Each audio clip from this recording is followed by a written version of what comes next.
G'day everybody and welcome to this week's edition of ACW Thursday Night Anarchy. I'm your lead commentator and ACW Intercontinental Champion, the Wild One, Bruce Northaway. And tonight, of course, our sponsor is Dr. Buy Our Shit. Warning, Dr. Buy Our Shit is not responsible for headaches, nausea, loss of blood, loss of limbs, blindness, decapitations, hauntings, cancer, no loving anymore, going into debt, loss of memory, stolen identity, paralyzation, losing your voice, going deaf, losing your wife, unleashing hell on earth, rabies, and falling pregnant. when using our products. Don't bother trying to sue us. We have better lawyers than you do. Yeah, I don't know if I trust any of their products, Ranger. I mean, really, solar flare glasses, I tried to look through. Yeah, still on the air. Okay, never mind. So we're going to start tonight off with the opening match, which will be a tag team match. Yeah, and the reason why this thing is still up is because Bush Ranger likes to keep the matches a surprise, unless they've already been advertised. It's just the way Ranger is, you're just going to need to accept it.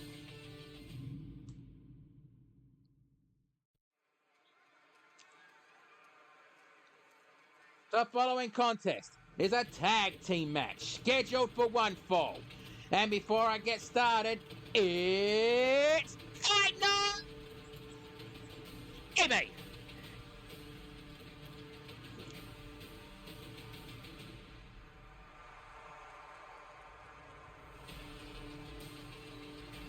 Introducing first, from Bridingham, England and Blackpool, England respectively, they are the Switchblade Arthur Knight, and TNT, they are the Bare Knuckle Brawlers.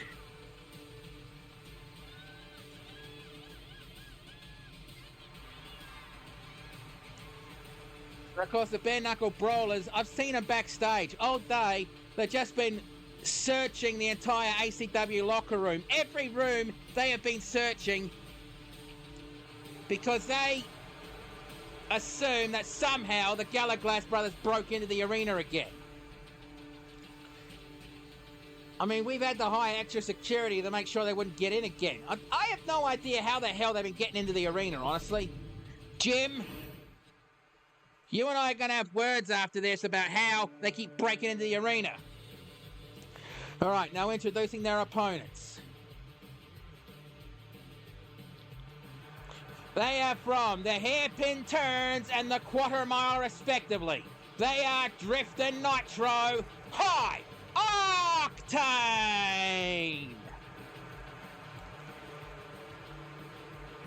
I mean, yeah, tonight we have a triple team elimination match to determine who will be challenging the Devil and Down Under at Rhyme City Rumble for the tag team titles. But the reason why High Octane aren't a part of it is because, well, Drift has won last week the number one contendership to the ACW World Championship. But from rumours that I've been hearing, that Bush Ranger is actually looking to add a third person to that match, making it a triple threat match. I honestly wouldn't say no to that, because triple threat matches are some of the bloody most brutal, violent matches you can get, especially in ACW.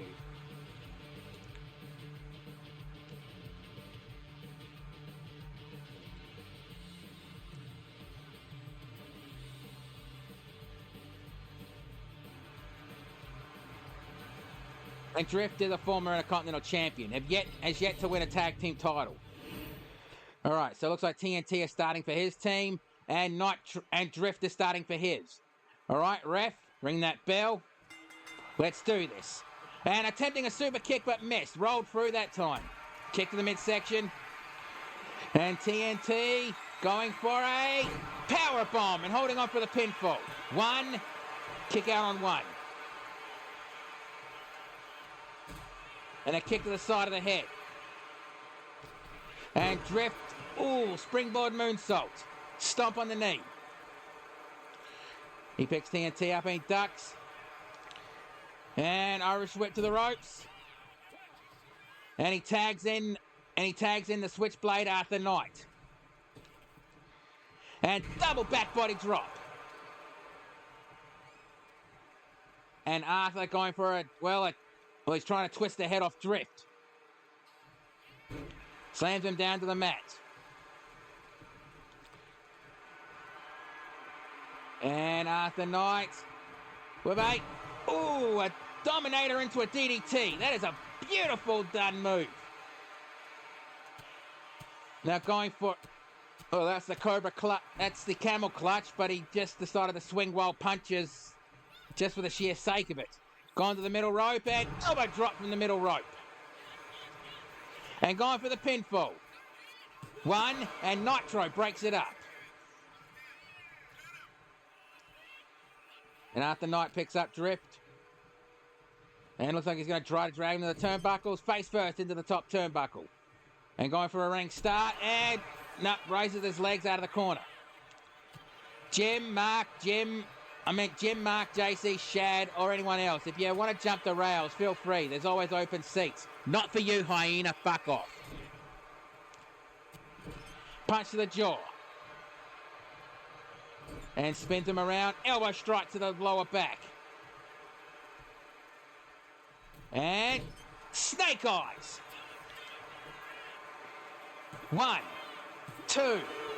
And a kick out on 2. TNT must have known that Arthur Knight was going to kick out of that. That's why he didn't jump in to break up the pin. I mean, there was an old rule back in the days of WCW, which was an old NWA rule, that there was only a one save per team policy in tag team matches. I'm glad they abolished that rule, honestly. I'm glad they have. And also, hello, Duck Nicholson Roman. Have you told the Fox lately that he has a boopable snoot? Well, I'm probably going to get bitten for that one later. Worth it, though. Not the first time, won't be the last. Don't ask. And Irish whip to the turnbuckles. Whatever Drift was planning, he fell short. And face first into the top turnbuckle.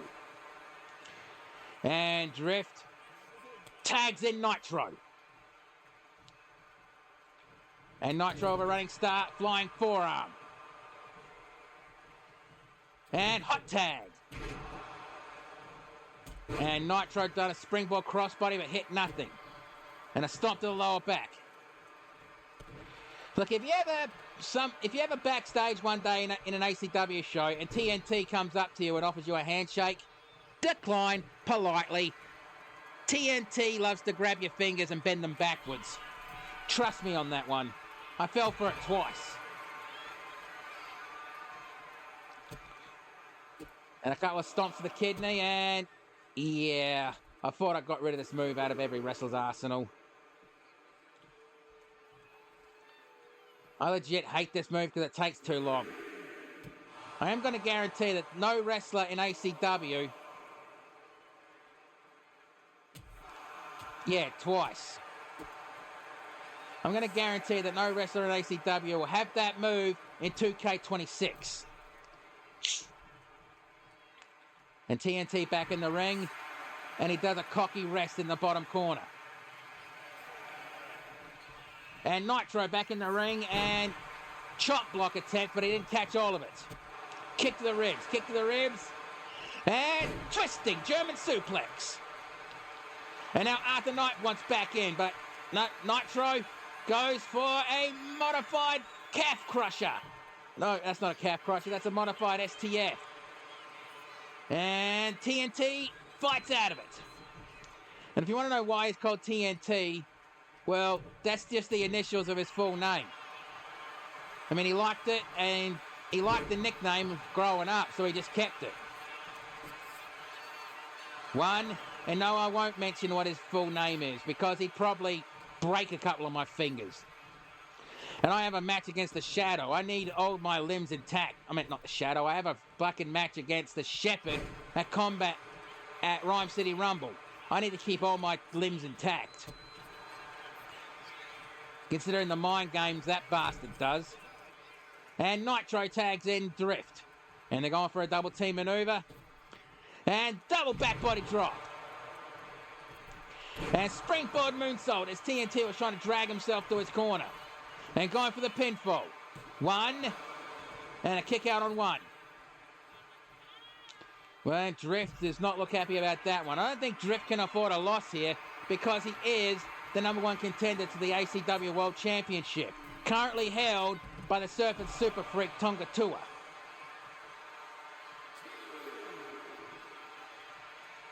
He picks him up. And elbow strike, and another elbow strike, forcing him to let go. And a drop kick.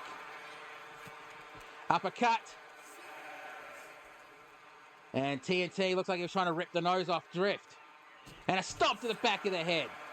Come on, get back in the ring. I don't want to see this end on a double count out. Come on, back in the ring. Oh, TNT, what are you doing? Oh, Drift did not make it back. Got counted out. God damn it, I hate that. An Irish whip to the corner. Wait, why don't they show on replay? Something should have happened there. I hate seeing good matches like this end on a count out, but what can you do?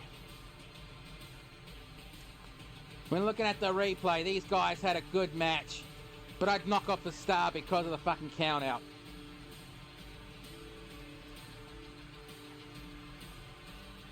And the flying forearm strike. And TNT with the double axe handle from the top rope. And here comes that double team maneuver they did, the double back body drop. And yet there it is, the double back body drop. And really, why did TNT have to go... I mean, why did bloody Drift have to go fancy for that?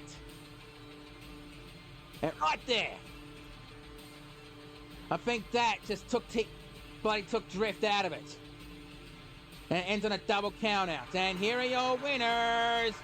Not TNT and Arthur Knight, the Bare Knuckle Brawlers. Okay, I set something to happen here. I guess it didn't take. Well, shit happens. What can you do? And now it's time to get ready for the next match. Just hang on, let me throw this up.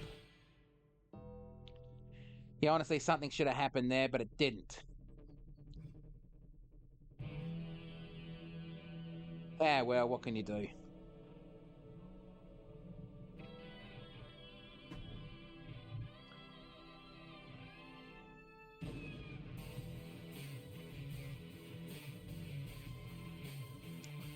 But the next contest, from what I'm reading here, is going to be an 8-woman over-the-top rope battle royal.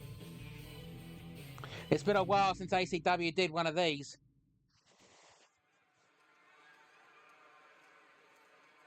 The following contest is an 8-woman over-the-top rope battle royal. The rules are as follows. The 8 competitors in this match will be in the ring at the same time. To eliminate your opponents, you must throw them over the top rope and both feet must hit the floor. The last superstar remaining will be the victor. Introducing first, from Tokyo, Japan, representing the Elemental Warriors, this is the Fire Warrior, Hono!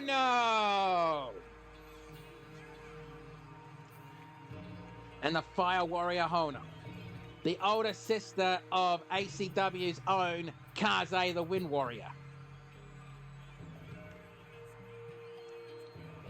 I mean, they both have another sister, but neither one of them like to talk about her. And if you're an ACW vet, you'd probably remember Kiaru Ikari. Apparently, she was jealous that her sisters were chosen to be elemental warriors and she didn't. In fact, she tried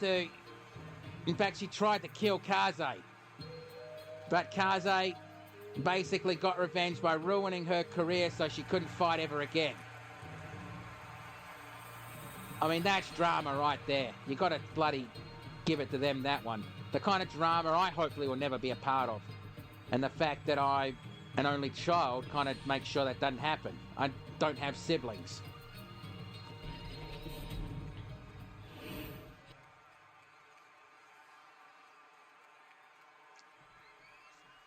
And now introducing the second competitor in this match.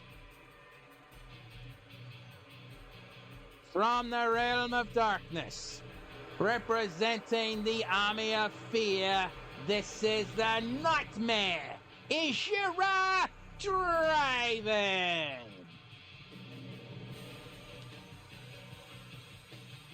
Yeah, the Nightmare is Ishira Draven, the kind of person you do not want to be around in a back alley. You don't want to be around it, period. especially that tag team, especially around that tag team partner of hers. Ugh, I hate spiders. Yeah, and if you live where I live, you would not like fucking nope ropes and those eight-legged freaks either. Fucking homicidal hospital hoses.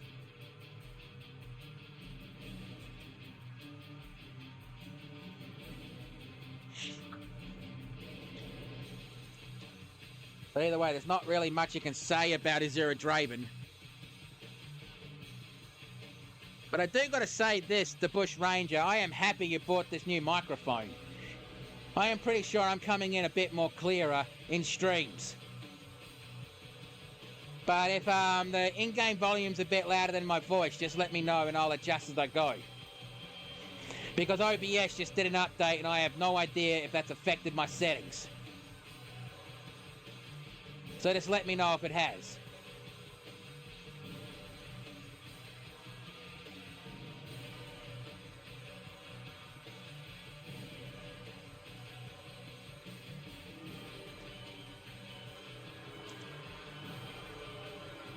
Alright, bloody tops. Cheers.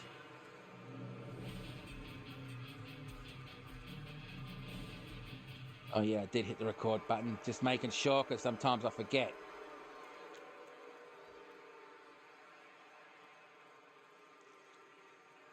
And nobody here likes the nightmare Azura Draven.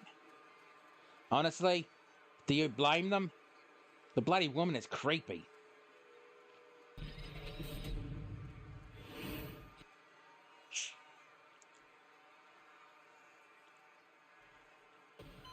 And now introducing the next competitor in this match.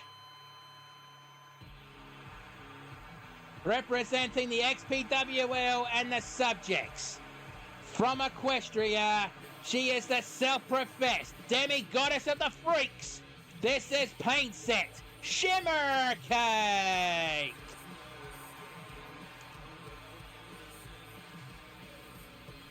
Yeah, another woman who gives me the creeps. I mean, I'm not afraid to die. I'm not afraid to bleed. I'm not afraid of pain.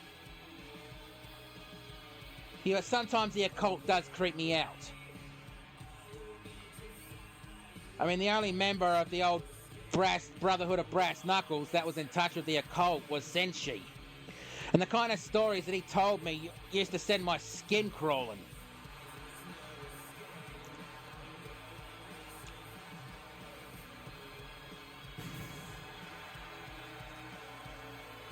Makes me wonder if Kitty Zawako is also in touch with the occult.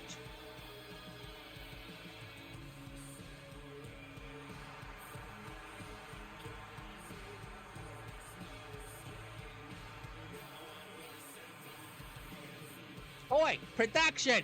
Turn the lights up when bloody Paint Set's going out there. I can barely see her. Or maybe that's the point. And now introducing the next competitor in this match. From Chroma City, this is Genocide!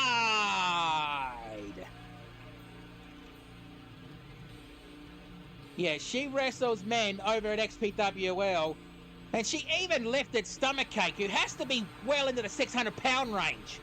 Or maybe less, I don't know. She lifted him up for a power bomb. I mean, that's strength right there.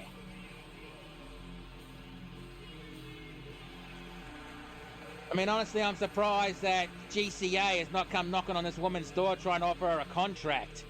I mean, a woman like this would dominate bloody those shows.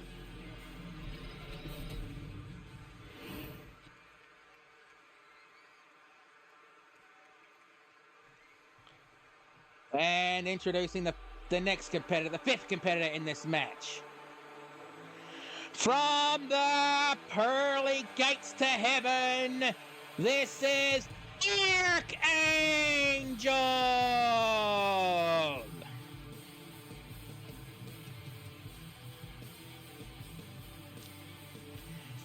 Formerly known as just the Angel, I guess she got a promotion up in heaven to Archangel.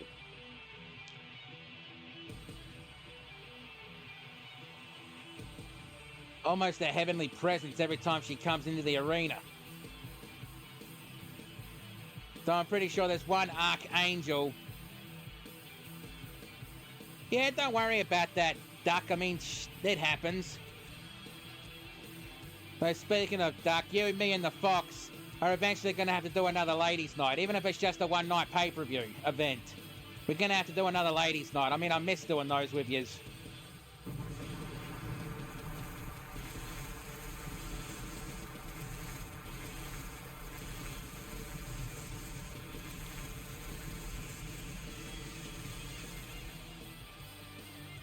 And there she is, the Archangel in all her glory. So I do got to say that there's got to be at least one particular Archangel over at XPWL who probably would want a few words with this one.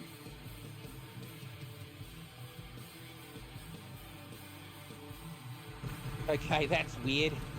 The hands were not supposed to go like that for the praying position. That was weird. 2K, fix your shit.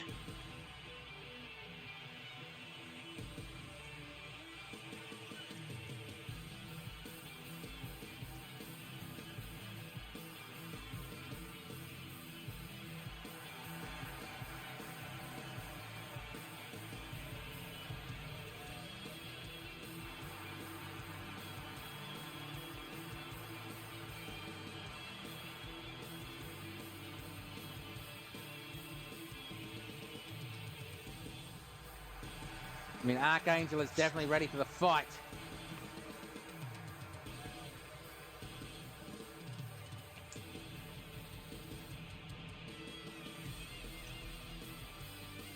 Well, she really takes her time getting to the ring, doesn't she?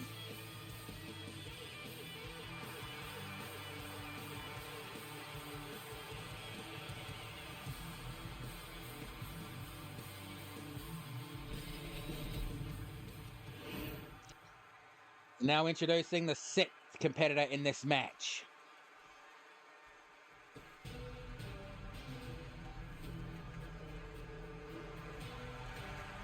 She is rising out of the ashes of Arizona.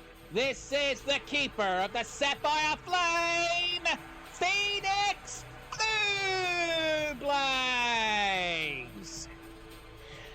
Yeah, apparently the Sapphire Flame is supposed to burn hotter than normal fire. I mean, I have been burned by fire, but I don't think I want to test that theory. Again, my time in Japan, don't ask.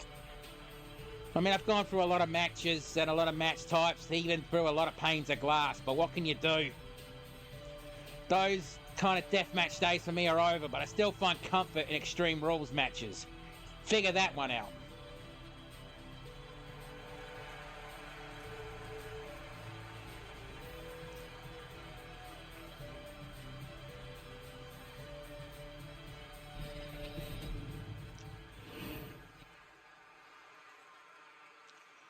Now introducing the seventh competitor in this match.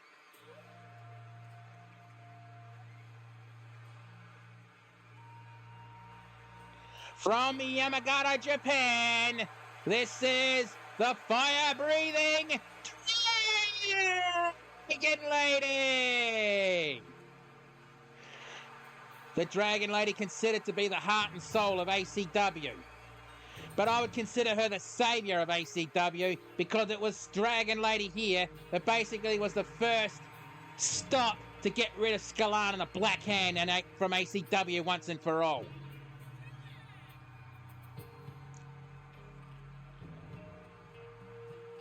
I mean, Scalan is allowed to buy tickets to the show, but she's not allowed, repeat, not allowed, backstage or even the fight.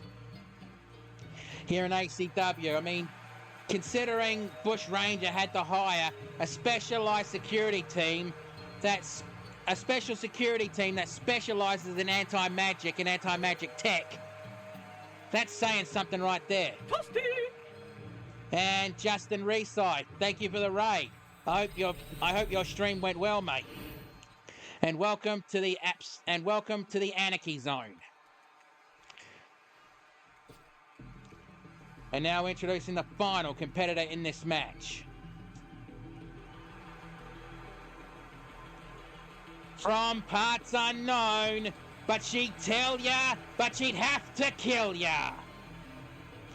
This is the former assassin turned bodyguard, Saber!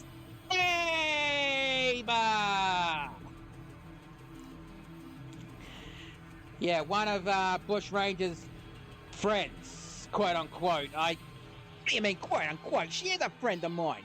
Took her away from the assassin life and convinced her to be a bodyguard instead. You know how hard it was to do that with someone who doesn't talk very often? Yeah, I get it, Ranger. I get it.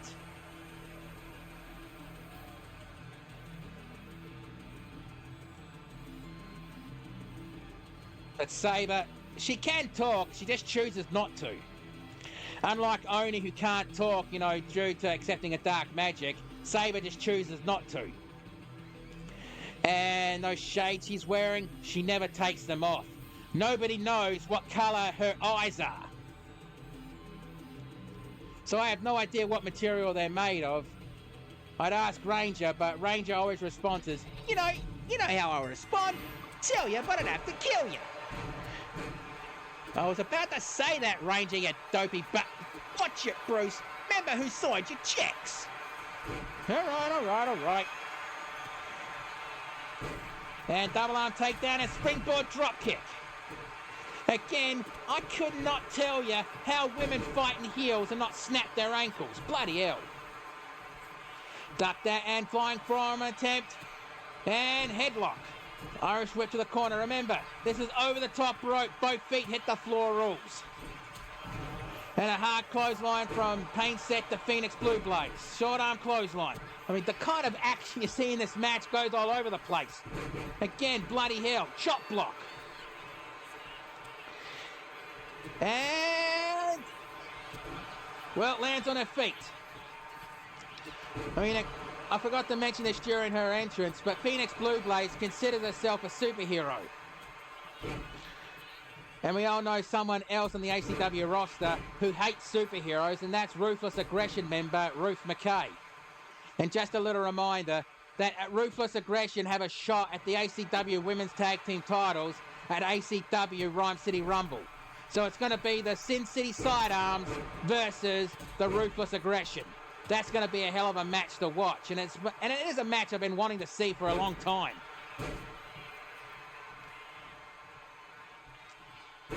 And the Dragon Lady has Saber dragging her to the ropes. And attempting an elimination, but Saber shot back out of it. I was about to say snot back. What the fuck's the matter with me? And attempting a slap kick to the midsection. And back body drop from Saber to Genocide.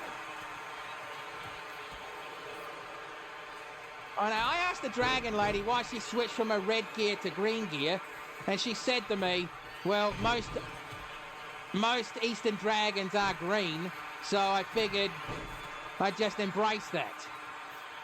I mean, Dragon Lady, in all fairness, is a golden dragon. A very rare, very powerful golden dragon. A dragon that only shows up once a generation. Means a golden dragon is destined for great things. An over drop from the top rope attempt. And the Nightmare, Azura Draven, has been eliminated. And Phoenix attempting to eliminate Archangel. And Draven does not look happy about that one. And Saber has been eliminated. Archangel has been eliminated. And Genocide saves herself. So we're now down to the final five. Place your bets. Who's going to win? Genocide, Paint Set Shimmer Cakes. Oh no. Oh, the Phoenix Blue Blaze or the Dragon Lady. Holy dooly.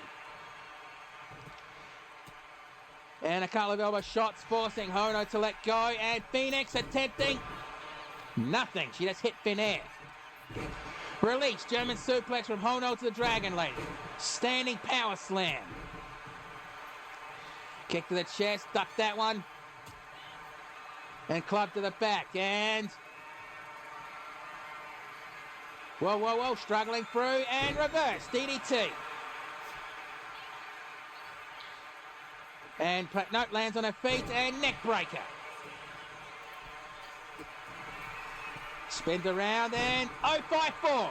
The reverse 450. And Irish whip to the ropes. Spin wheel kick, or a roundhouse kick if you will. Kick to the midsection and the Kinshasa! I mean, when Hono fights, she fights like she's having a bit of fun. And Genocide picks up Phoenix Blue Blaze, places her on the ropes, and back elbow, forcing her back, and attempting a front drop kick. And Dragon Lady looks down for the count. Okay, as I say, they start to slowly get up to her feet.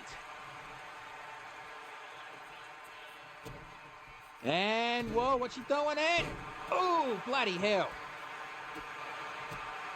And the Dragon Lady taking wild kicks at Hono. And the Dragon Lady is actually acquainted with the Elemental Warriors. And the Dragon Cyclone, the move that basically ended Skalan and ACW. And thank fuck for that. And over the belly, over the head, belly to belly suplex. I mean, did you see the way? Did you see what Hono did then? Like I said, she fights like she's having fun.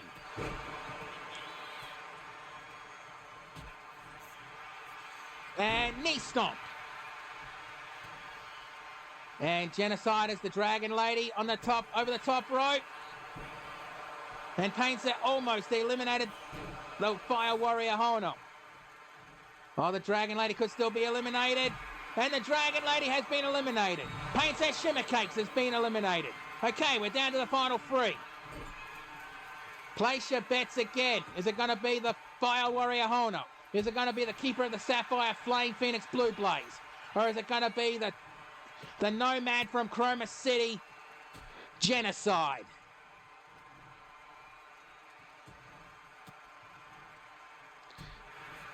Yep. I mean, I don't even know how she wormed her way into ACW in the first place. Ranger, I prefer not to talk about it, thank you. And double underhook German suplex. And over the top rope, and Phoenix Blue Blaze saves herself from elimination. I mean, honestly, if Phoenix and Hono want to have a chance of winning this match, they're both going to have to work together to eliminate Genocide. Club to the back. And Genocide. Oh, shit! Somebody clip that, please! The timing of that!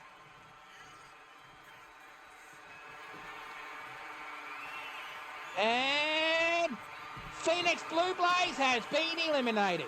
We're down to Genocide and Hono. And snap suplex. And followed up by a knee to the jaw. And Hono picks her up. And Hono dragging Genocide to the other side of the ring. And now Hono is going to try to eliminate Genocide. And she got her over the top rope. Can she capitalize? Holy shit, she did. Genocide has been eliminated. And that looked like a look of respect from Genocide to Hono. Bloody hell, this match had too many fucking calls. Too quick to call, if you ask me.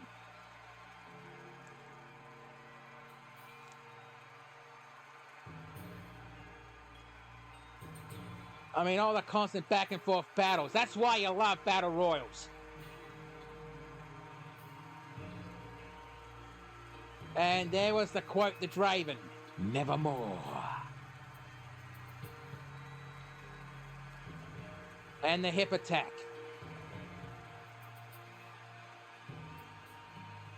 And yeah, that's when... Whoa, Hono. That's when Saber was eliminated. I think that was the first 3 eliminations in succession right there. And yeah, right there. Hono fights like she's having fun, like she's enjoying herself. And there was a double elimination right there. The Dragon Lady and paints that Shimmer Cakes. And there, I am surprised that Hono had the strength and wherewithal to do that. But let's get the official word. Here is your winner, the Fire Warrior, Hono! And yes, if you have a wrestling promotion and want to make your own member of the Elemental Warriors, I just have a few conditions. Condition number 1, their name has to be in Japanese, what their element represents. 2, masks, obviously masks. 3, have the Japanese kanji representing their element on their entrance gear. And 4, only one of these elements. Lightning, earth, and water. Those are the only ones that are open. So if you want to make your own member of the Elemental Warriors, feel free. Those are just my conditions. And now it's time to get ready for the next match.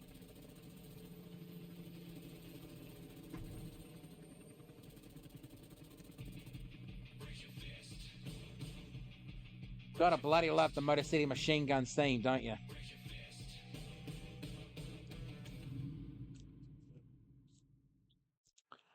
The following contest is scheduled for one fall. Introducing first.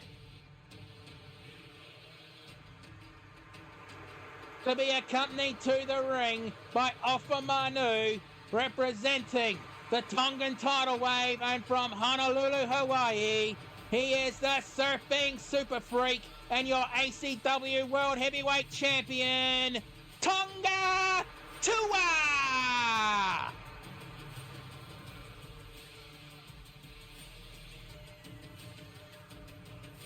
I mean, bloody hell, these two are running roughshod over the tag team division over at XPWL.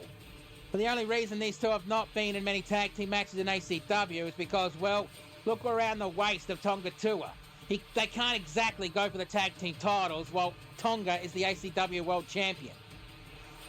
And it is a championship that Tonga Tua has been trying to fight for a long time.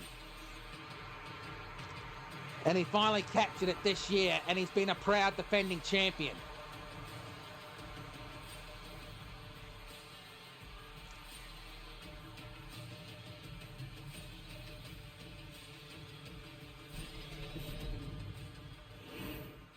All right, now introducing his opponent.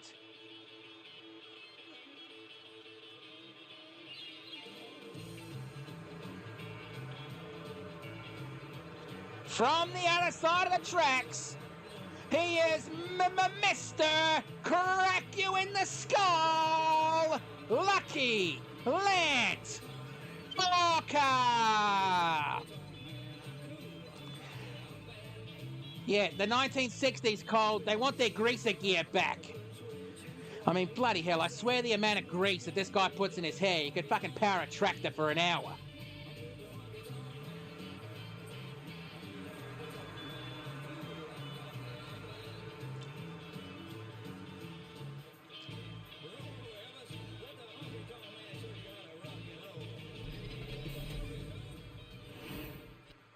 All right, Tonga Tua's ready.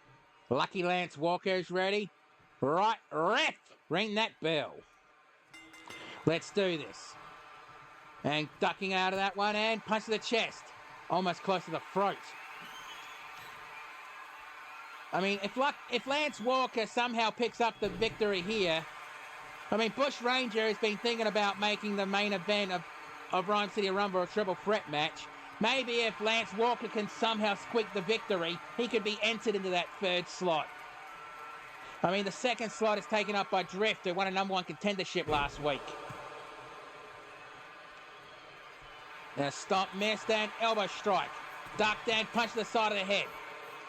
I think Tonga Tua no-sold that one. I mean, it was recently found out that Tonga Tua is actually half Tongan. His mother was his mother was from Hawaii. His father was from the Tongan Islands. But he was raised in Hawaii. That's why he loves surfing. But honestly, Tonga Tua is one of the most laid-back guys you can meet in ACW.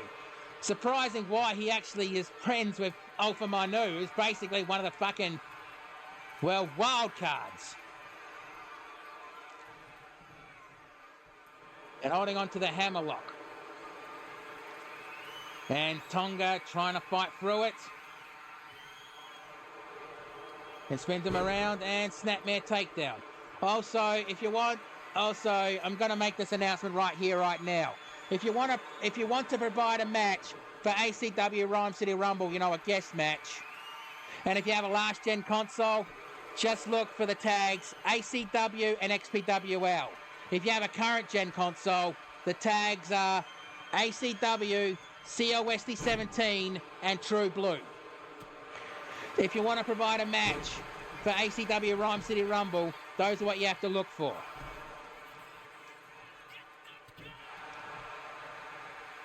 If you want to provide your own commentary and add your own theme songs, feel free, go ahead. I would really appreciate that. And hello, Emperor Evil King. I'll just call you Emperor for short. And what the hell is Lance Walker running an elbow drop. And Lance Walker going to the top rope. And splash, but no water in the pool. And shoulder tackle. Taking a wild stomp and missed and float over. DDT. And Tonga Tua picks him up and a fisherman's driver. And Tonga Tua getting himself revved up. Irish whip to the ropes. Duck down. And a kitchen sink knee strike. And leg sweep takedown. And Lance Walker going to the outside ropes. He just had a quick look at Ofa Manu, realizing he's too close. And springboard attempting a shotgun drop kick, but missed. And I need to take a breath. Ooh. And hang loose. The hang 10. And looks like he's going to go for the hang loose submission. And holds on to it. Is he going to make Lance Walker tap, snap, or nap? And Tonga Tua just lets him go. I guess Tonga realizes he's not going to make the greaser tap that quickly. And he's waiting for him to get up onto his feet. And double knee strike. Oh, I guess that's the Meteor, if you will. I don't know. And, oh, the fucking blunt force trauma. 1, 2. Kick out on 2. But he wants that move to be known as the Greased Lightning. If you haven't seen the movie Grease, then you probably missed the reference. And Tonga Tua has been busted open. Oh, shit, that's not good. If he smells or tastes his own blood, that's going to be bad for his opponent. And, oh, come on, Lance. There's no need to take the top turnbuckle off. And elbow, but missed. And shotgun drop kick. I don't think the referee's noticed yet. And again, Tonga getting himself revved up. Punch, elbow strike again, but missed. Irish whip to the ropes. And attempting a body slam, but Tonga Tua fought out of it. Slaps to the chest. And going for a torture rack. Neck breaker. Well, the ref's trying to put the turnbuckle pad on. I'm surprised that Ofa Manu's not tried to interfere in this match.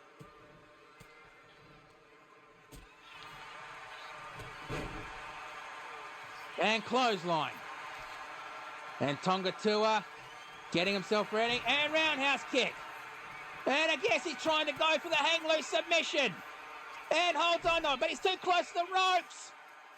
But I guess not too close that the ref can't. Okay, he waved it off. That's twice that Lance Walker's been lucky not to. And bout. Sorry, had to. He likes to call that the wipeout. Punch to the side of the head. And oh shit, Lance Walker. Oh, is it? Lance Walker's got busted open too, or is that just a black eye?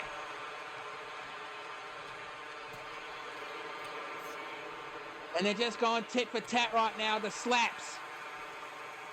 And Lance Walker, and they're both inviting each other to do another strike. Fight. He's going to have the upper hand. Tonga Tua did. Roundhouse kick. And for the third time, the hang loose. Is he going to make him tap, snap, or nap this time? And he had no choice but to tap out. Bloody hell, that was a good match.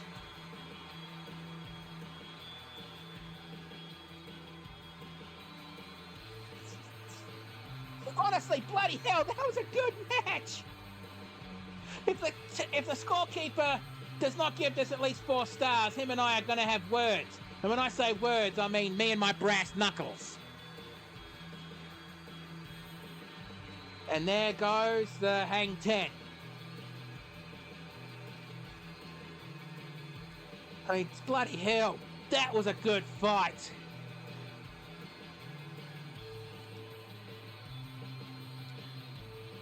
I mean, if Lance Walker didn't impress Bush Ranger to possibly get put into that 3rd spot, I don't know what will. And there goes the total wipeout. Or just the wipeout, if you will. And the hang loose submission hold, the move that he won the ACW World title with. But let's get the official word. Here is your winner, the Serpent Super Freak, Tonga Tua! I mean, bloody hell, look at his face. I don't mean all the bloody face paint that's been rubbed off. I mean the blood, the bruising around his eyes. 3.5 stars? Are you kidding me, scorekeeper, you dopey bastard? That should have been 4 stars at least.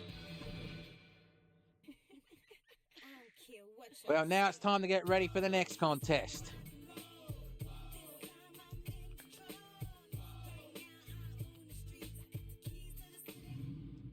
All right. The following contest, scheduled for one fall. Introducing first.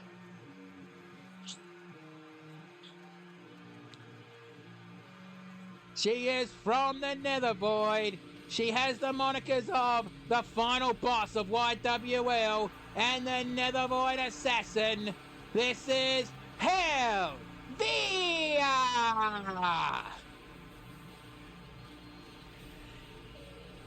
Helveia, a former ACW Women's Champion and International Women's Champion.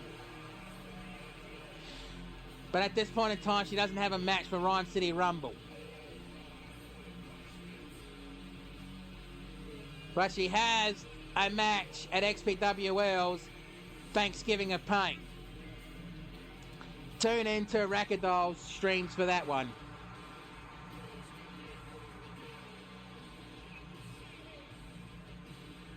Hey, I don't need a reason to drink. I mean, yeah, he's gonna drive me to drink. He's gonna drive me to the pub. Sorry, I had to.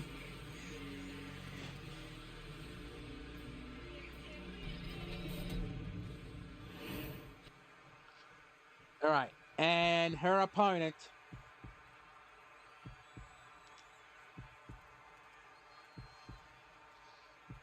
Those heartbeats can only mean one thing. And no, it's not Nurse Banshee.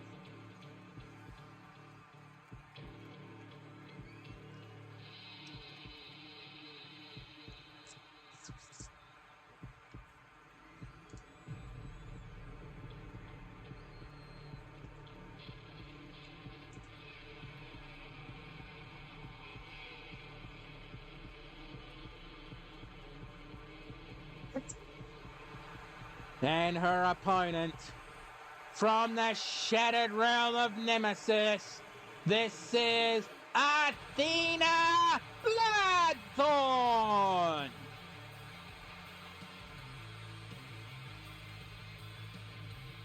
I mean, yeah, she has a demon-like look, but she is the opposite to what she is. Let me explain. If you don't know what I meant by the shattered realm of Nemesis, basically any realm that has shattered in front of it is basically the opposite of what you think. Like think Shattered Glass from Transformers, where the Autobots are the bad guys and the Decepticons are the good guys. So basically, Athena Bloodthorn here may be a devil, but she's far from it.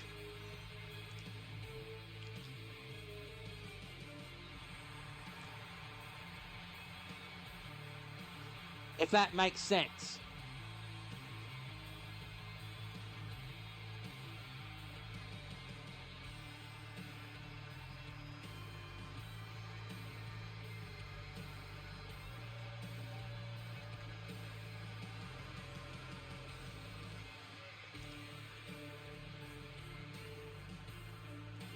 I mean, I don't really know much about Athena Bloodthorn. I mean, she usually just shows up, fights, and leaves. She doesn't really stick around backstage.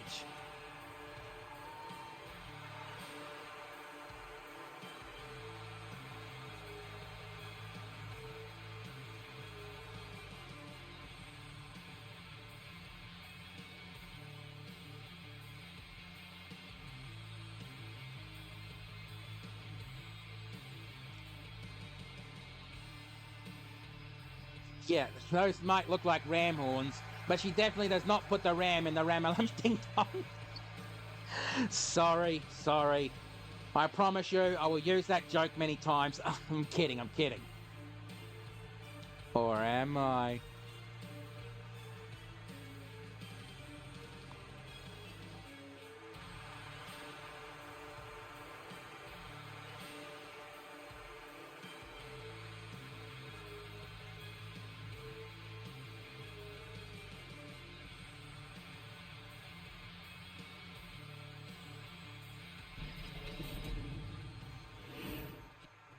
All right, Helvia is ready. And Athena Nightthorn is ready. Right, ref, ring the bell. Let's do this. And I apologize, I've got to quickly go use the announcer's room, so I will be right back.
Okay, I'm back, and let's get back to the action.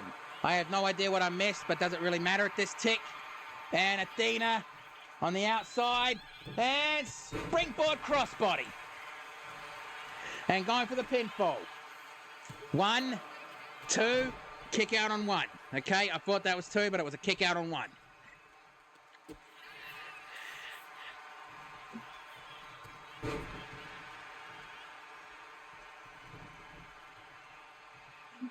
Adjusting this microphone because of the boom style mic. You're just gonna have to bear with me a bit.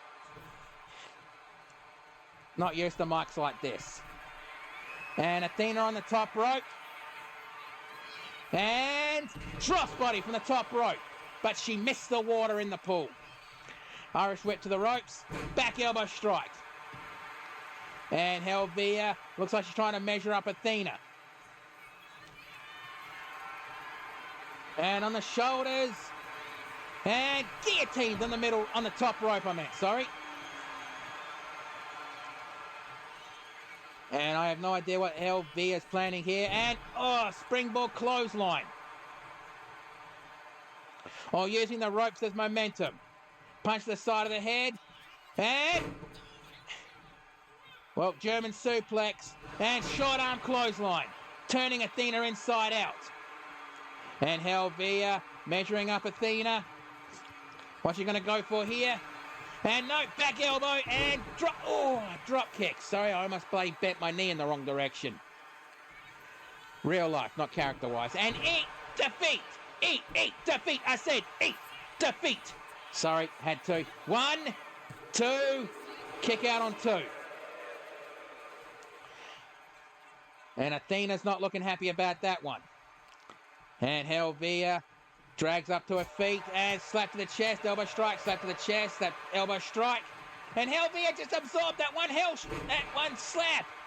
Oh, choke toss into a suplex. That takes some strength to do that. And several punches to the side of the head. A wild stomp missed and... oh, bloody hell. DDT and Helvia got busted open.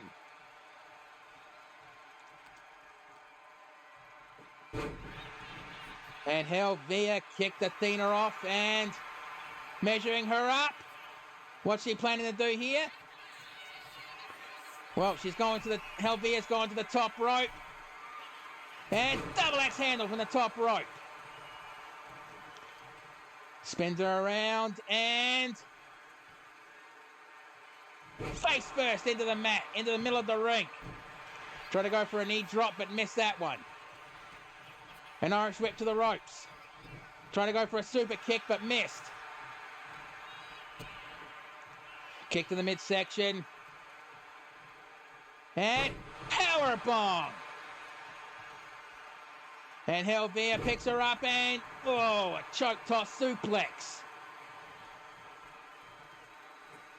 And fisherman's driver. Oh, wait, the lights just turned up. Whoa, whoa, whoa, whoa, whoa! Since when did Athena do that?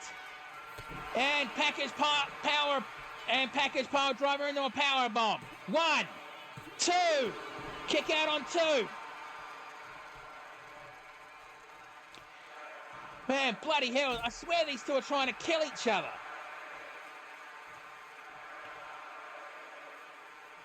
I mean, this would pretty much be like the whole order of chaos and order of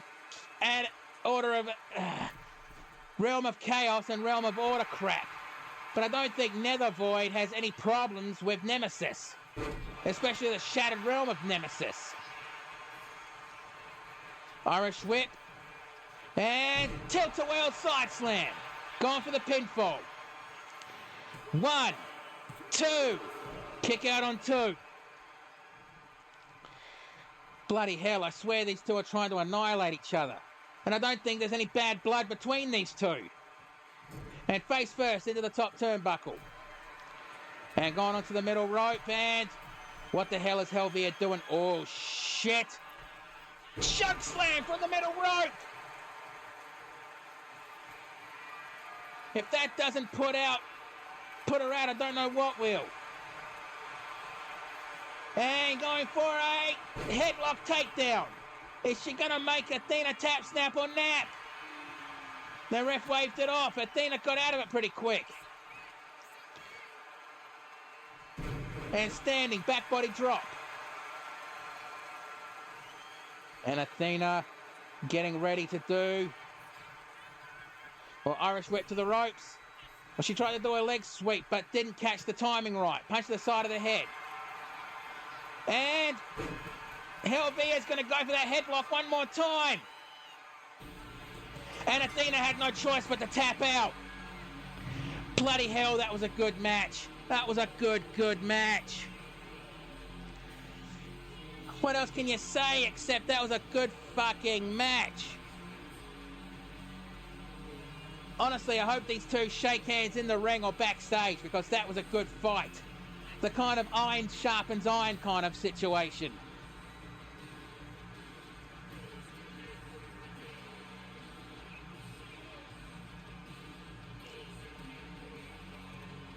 We're getting a lot of good matches tonight, I'm telling you that much.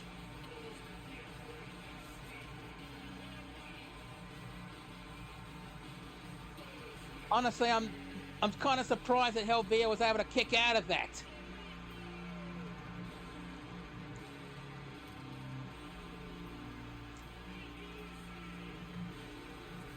With the 1, the 2, and the kick out on 2.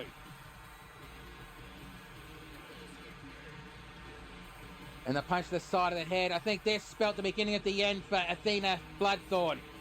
The choke slam from the middle rope. Because after that, it was all Helvia. And that, she had no choice but to tap out.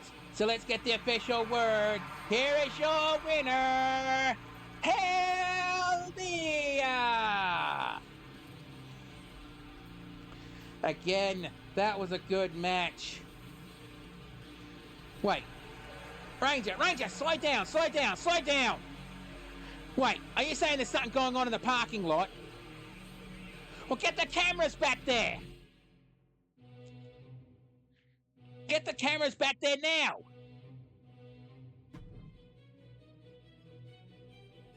Look, cameraman, rush, move, orderly.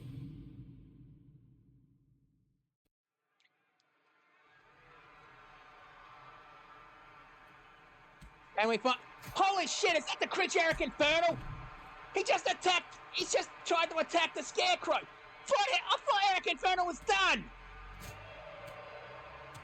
But bloody hell, he just attacked Scarecrow in the parking lot. What the hell's going on here? Security! Security, go! Break them up!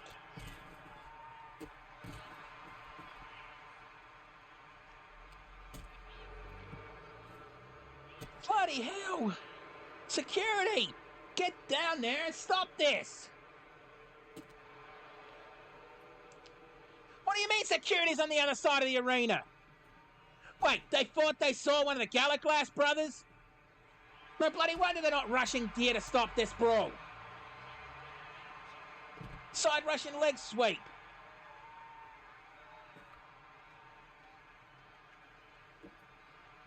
But I don't think this rivalry between these two are going to be done anytime soon.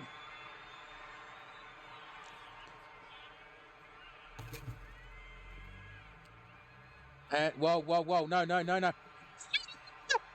He's going to be feeling that for a few weeks. I mean, he's going to feel like he's been to prison. I'm going to stop.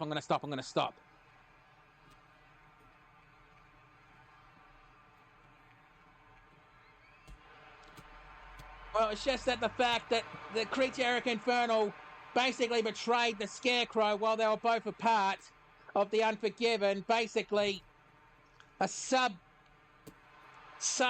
of Scalan's Black Hand. Because Scarecrow failed to bring Scalan back into ACW, the Creature Eric Infernal basically turned his back and just kept attacking him. Even locked him in a casket and set it on fire. But the Scarecrow just recently joined the flock, and I believe he's better for it, honestly, but still. Security! Never mind the rumors, just get there!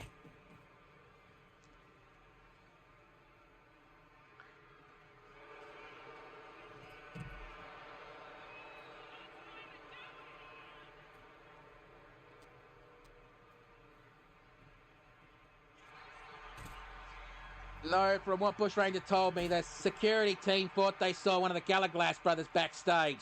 And they've been breaking into the arena, attacking the bare-knuckle brawlers. So they're just chasing that rumour, just not worrying about this one. And Scarecrow picks up another traffic cone.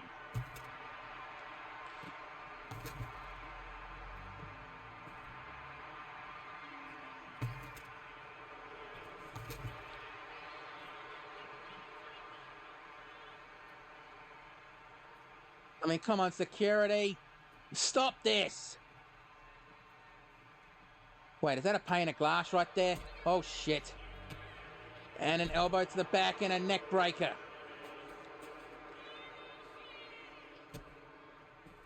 Thump on the elbow.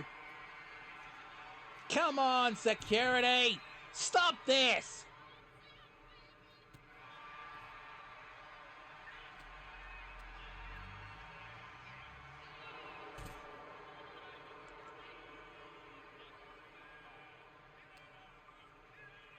I think even other wrestlers are just deciding not to go anywhere near these two right now.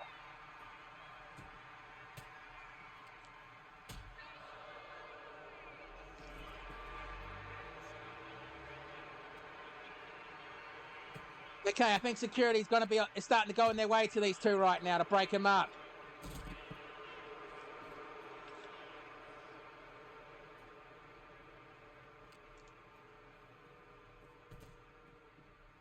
But they're still on the other side of the arena, so it's still going to take time to get there.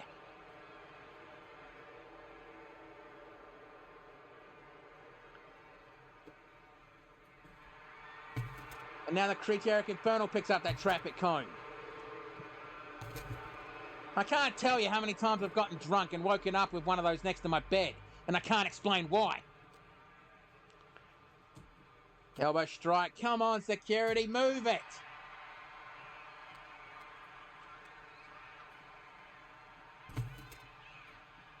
Oh, come on, come on. Get away from that car. Get away from that car. That's Bush Ranger's car. Get the hell away from it.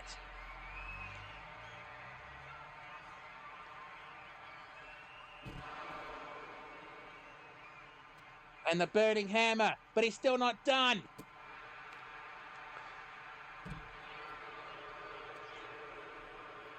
Fucking hell, come on.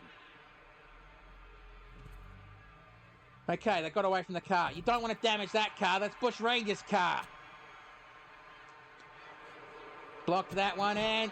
Or step up Enziguri.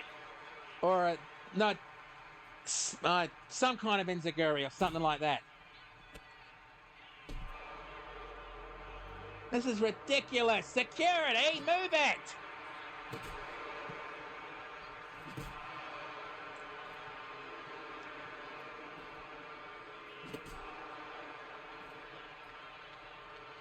I mean, even the digital crowd is starting to bloody look a bit uncomfortable right now. What the hell is Eric Infernal doing on the top of that scaffolding?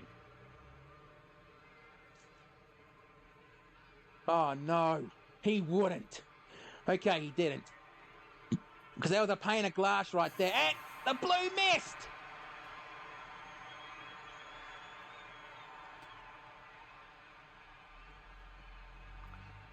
Yeah, no kidding there. And no, not Ranger's car. Okay, it's next to Ranger's car. Okay, good. Now, come on. Get away. 2K21?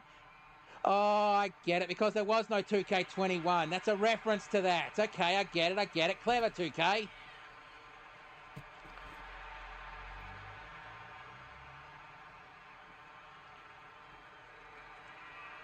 I mean, security, what the fuck is the matter with you? And the cornfield kick. And that's still not enough.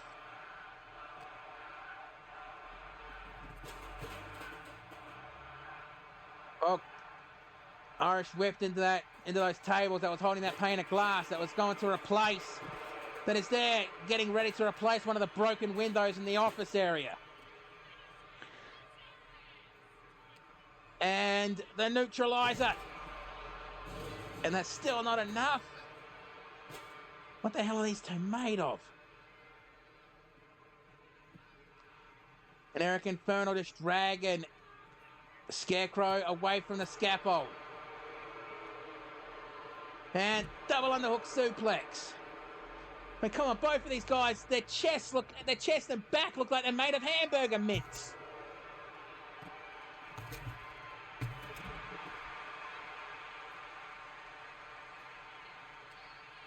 Oh, get the hell away from Bush Ranger's car. Get the hell away from his car.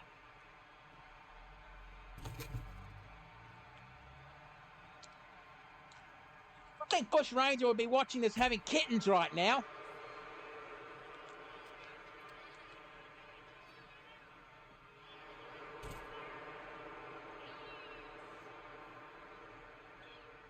Come on, security, stop this.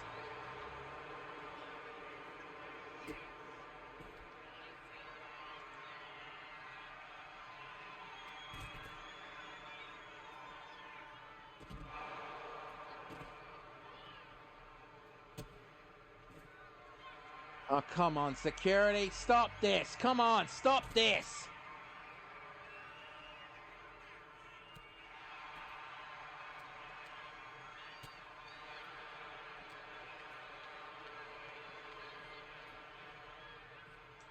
Okay, security has showed up. Okay, they've broken it up. They just broke it up. Okay, good.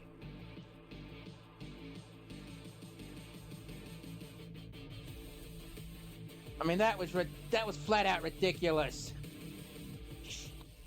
Huh? Ranger? Give me the mic, Bruce. Look, just gotta say this right now. You think this thing between Eric Infernal and Scarecrow's gonna end anytime soon? Oi, but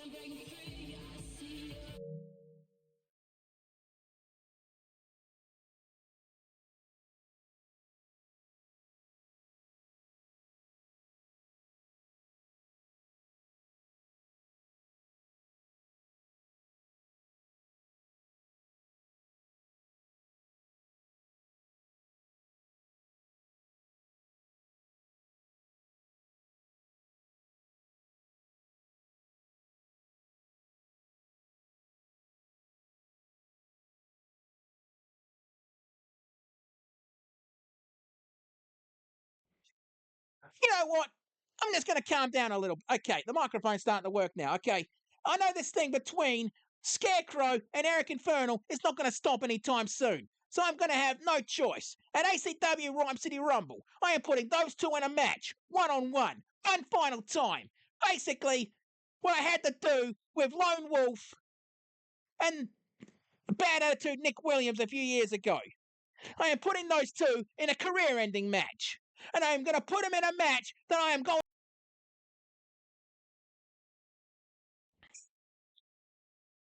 to. ACW Rhyme City Rumble, either Scarecrow or Eric Infernal is going to continue here. I cannot have those two do this kind of shit no more. And production truck, you idiots, that's the wrong bloody board. All right. Okay. Sorry, I'm calm now. I'm calm. But I can't let this stop, all right? I'll let everyone know the rules of the Valley of the Shadow of Death match later, all right? But until then, I'm going back to my office to calm down. Okay, there goes Ranger. Bloody hell, I've never seen him that fired up before. But now it's time to get ready for the next match, which will be an Extreme Rules match. Bloody hell, I've never seen that guy that pissed off before.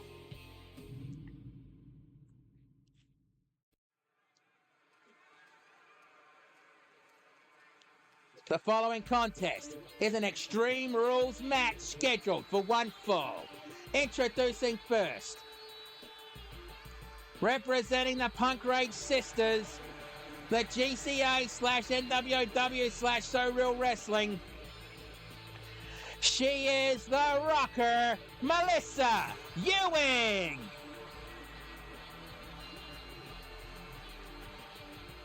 Well, Melissa has no idea who she's fighting. But I know who she's fighting because I have the notes here.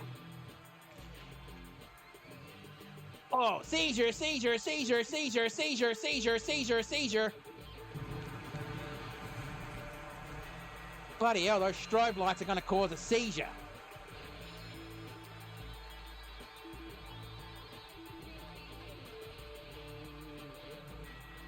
But I hope Melissa doesn't think that this is going to be a ladder match. Climb the ladder and grab something. Because I swear this woman is a few fries short of a Happy Meal. A can short of a six-pack. A few IQs away from being I'm going to stop there, I'm going to stop there, I'm going to stop there.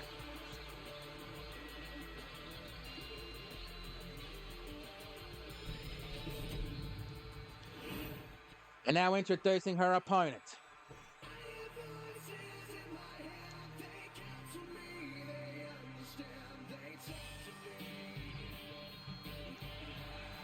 From Paradise, Arizona, she is Barb. Yeah.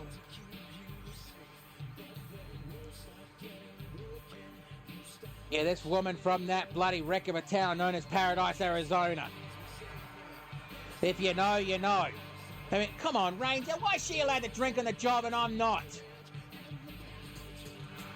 I mean, hell's bells, one of the former members of the Brotherhood of Brass Knuckles used to exclusively fight while drunk, and he was one of the best fucking fighters in that group.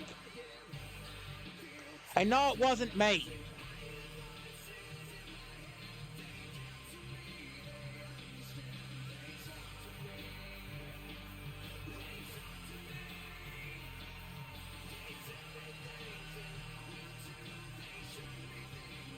I don't think that's it. I mean, Bush Ranger is a reformed changeling. I don't think he's into that kind of thing. That could be it too.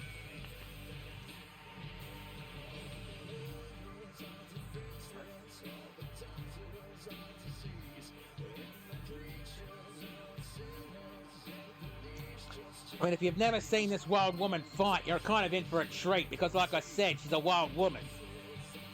Absolutely insane. Does not care about her opponent and cares even less about her own safety. You know, the kind of person who'll take 2 hits to give one big one.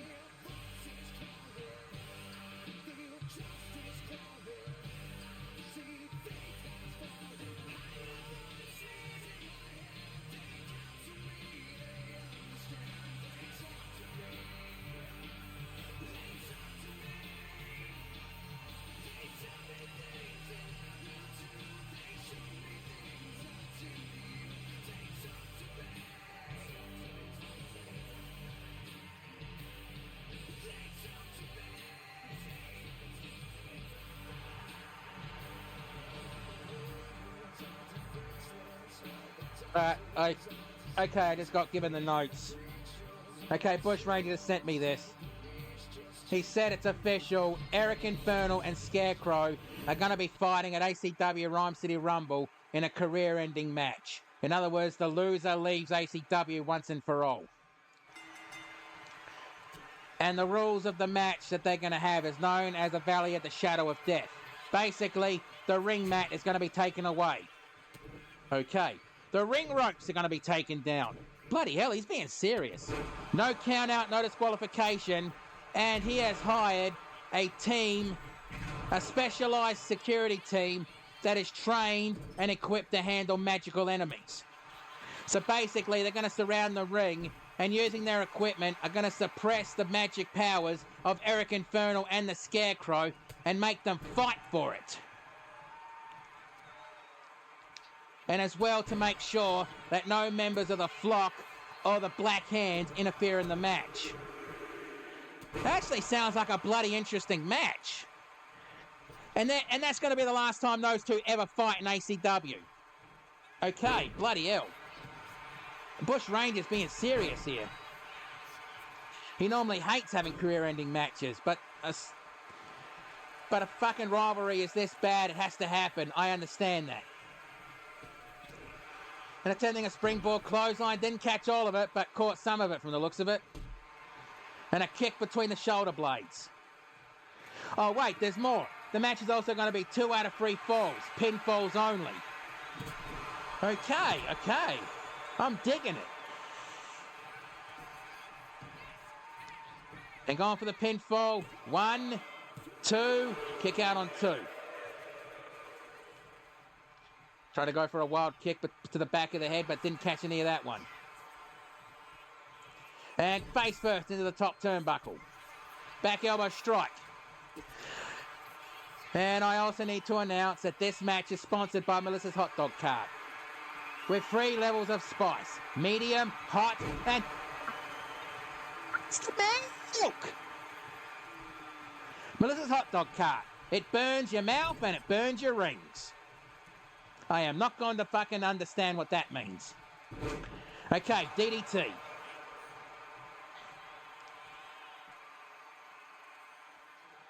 And barbed wire outside. Looks like she's going to try to look for a toy. And she's grabbing the table. Trying to go for a back elbow. Super kick. Forcing her to drop the table. Stomp on the elbow.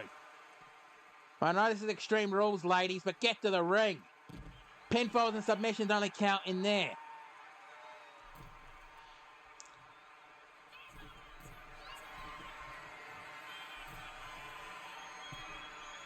Hey, as long as there's chocolate milk, I'm game. Back elbow strike. And elbow strike, and a third elbow strike, forcing Melissa to let go. Try to go for a running start. And the rocket dropper.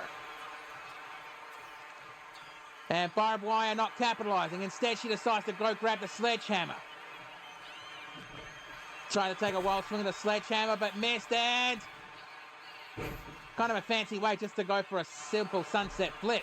Reversed. 1, 2. Reversed. 1. Reversed. 1.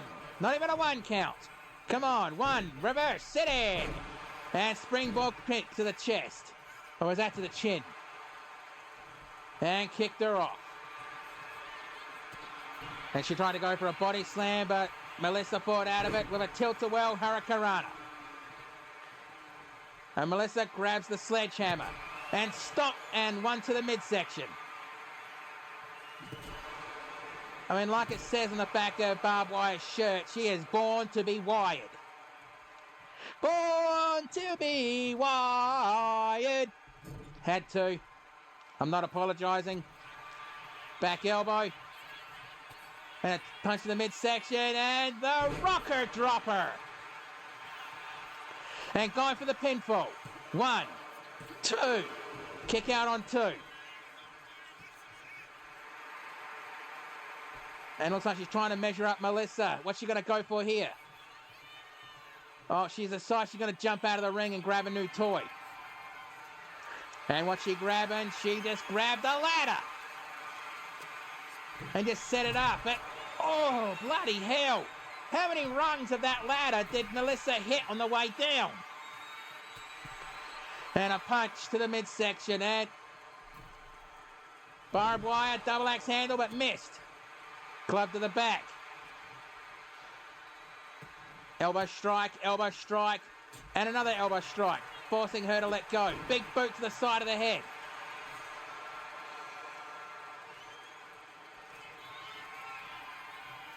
And on the shoulders, and going postal. Going for the pinfall. 1, 2, and a kick out on 2. Yeah, that's right. She wants me to call any variation of the Death Valley Driver she does as going postal. And the digital crowd chanting fight forever. This is a good bloody match. I tend to agree with them. And a boot to the side of the head as she came in with a steel chair. An Irish whip to the turnbuckle. And body slam. And Melissa going to the top rope. And what the hell is she doing here? And trying to go for a shotgun drop kick, but barbed wire stepped aside. And now barbed wire picks up the steel chair. Dropped it. And body slam. And Melissa picks barbed wire back up. And she's dragging barbed wire to the turnbuckles. And again, gone for a body slam. And now again, going to the top rope. And she's just waiting for barbed wire to get up. And again, whenever she was trying, barbed wire stepped aside. Irish whip to the ropes. Duck down. Leapfrog. And dropped over. Oh, Melissa blocked herself. She almost hit the steel chair. Sling blade. And going for the pinfall. 1, 2. Kick out on 2. Bloody hell, these two are having a good match right now. And I don't think there's any hard feelings between these two. But then again, I don't think barbed wire likes anyone. And elbow strike, and a third elbow strike, forcing Melissa to let go. And Irish whip to over the top rope onto the floor. And barbed wire quickly follows.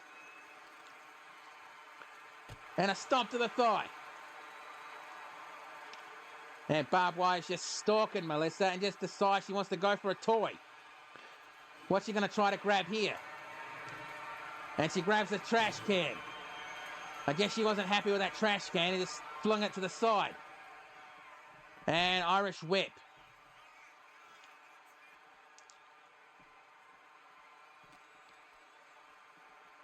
And what the hell is she doing here? And, well, struggling through. Lands on her feet. Almost blowing a knee out on that one. Elbow strike, oh, just look at the fucking welts all over the back of Melissa. She's definitely going to have to see the nurse after this match. And pendulum, DDT. Picks Melissa up. And just Irish whips her to the other side of the ringside. And barbed wire picks Melissa up. And Irish whips her back into the ring. And barbed wire going to try to go for the pinfall. 1, 2, 3, that's it. Bloody hell, that was a match. That was a bloody match. Gonna have to definitely have a look at the replays of this match. Because bloody hell. Like I said, I don't think there was any bad blood between these two, but they were fighting like there was. And the sledgehammer strike. And a pinfall attempt with the 1, the 2, and the kick out on 2. And face first right into the edge, near the edge of the ring. Punch and one of the rocket droppers that barbed wire dropped in this match. And the 1, 2, reverse. Rolled through on that one, and Sling Blade. With the 1, 2, and the kick out on 2. 1, 2, and 3, that was it. That was a good match. So let's get the official word. Here is your winner, Barb Fire! Definitely trying to shake the cobwebs out on that one. But bloody hell, Barbed Wire definitely earned that victory. So let's see what the scorekeeper gives this match.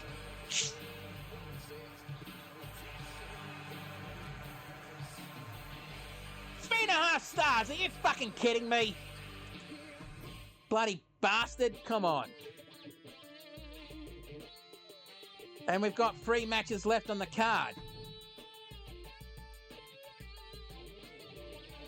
And this next match is going to determine who's going to go after the Devil and Down Under at ACW Rhyme City Rumble for the ACW Tag Team titles. The following contest is scheduled for one fall. Let me start again. It's scheduled is a triple threat elimination tag team tornado rules match. The winners of this match will go on to ACW Rhyme City Rumble and challenge for the ACW tag team titles. Introducing first, from the Azure Horizons, and if you don't know where he's from, go look up a globe respectively. They are JC the All-Star and Texan Gamer 13. They are the Scouts of Fate.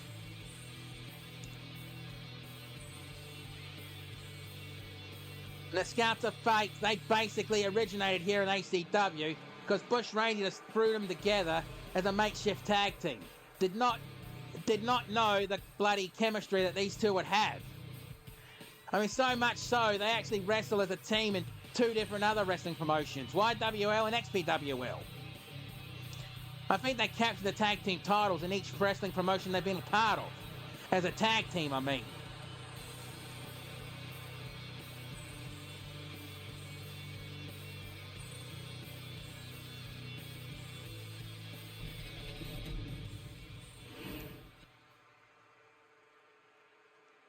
And the second team in this match. Remember, this is a triple team match.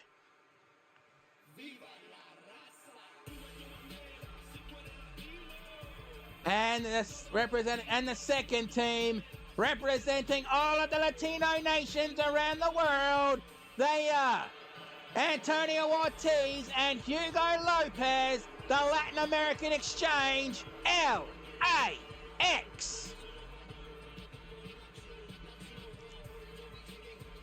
I mean, these two originally signed up to ACW because they heard the LWO wrestle here. But that year, the LWO wasn't a factor because, well, Pedro Munoz did not re-sign for ACW that year.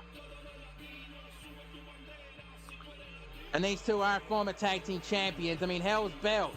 Antonio Ortiz, the bigger of these two, is a former super heavyweight champion.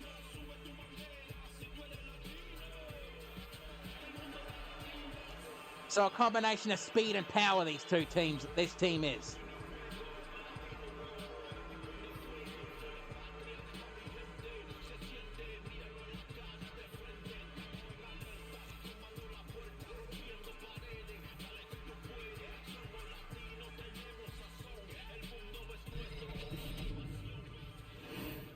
All right, now introducing the final team in this match.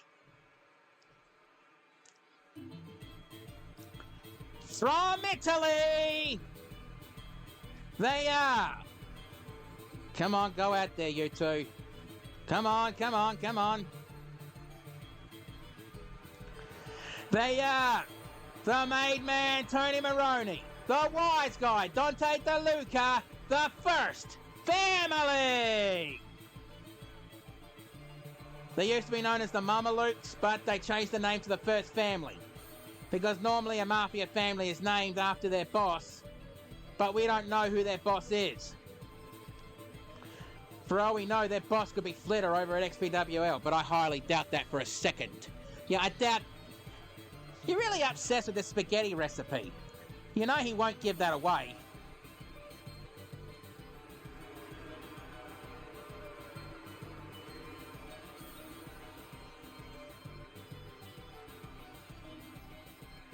And Tony Maroney is a former world champion twice, but these two have never captured the tag team titles. Okay, all three teams are ready.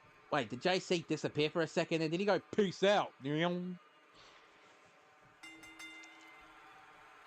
there goes the bell and the match is on. Oh, that's why he wasn't in that shot. And a sit-out Michinoku driver, knee in the midsection. Of course the bigger guys will be fighting each other right now. Chop block. And flying forearm strike. Remember, in these kind of matches, it's falls count. Bump, bump, bump. Another ref took a bump. Yeah. Bump, bump, bump. Another ref took a bump.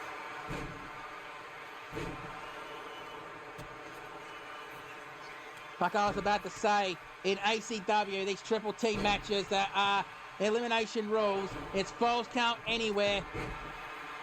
No count out, no disqualifications.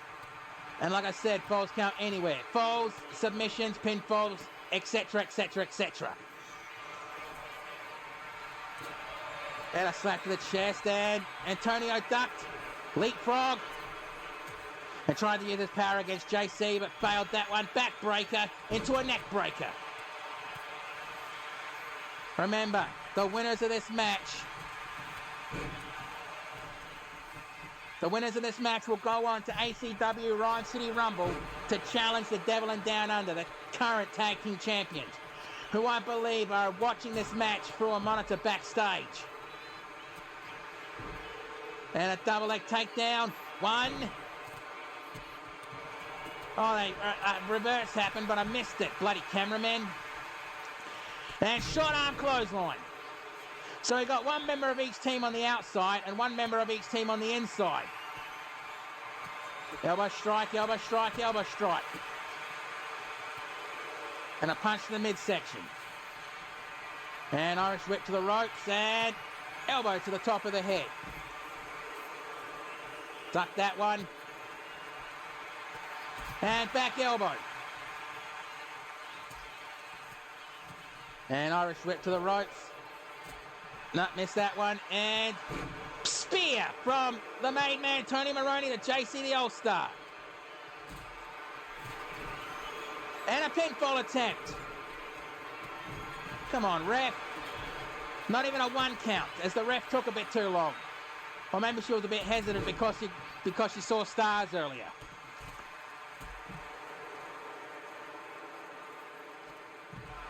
And German suplex, Irish whip, and pong, right onto the ring post. Bang. And Hugo Lopez just Irish whip Texan. Kick, knee strike, and Texan on the barricade. And Hugo went straight after JC the All-Star. Neck breaker. Rolled through, and well, Tony Maroney stopped JC from doing what he was planning. Irish whip, and the ref jumped on the outside. Pinfall attempt. 1, 2. Kick out on 2.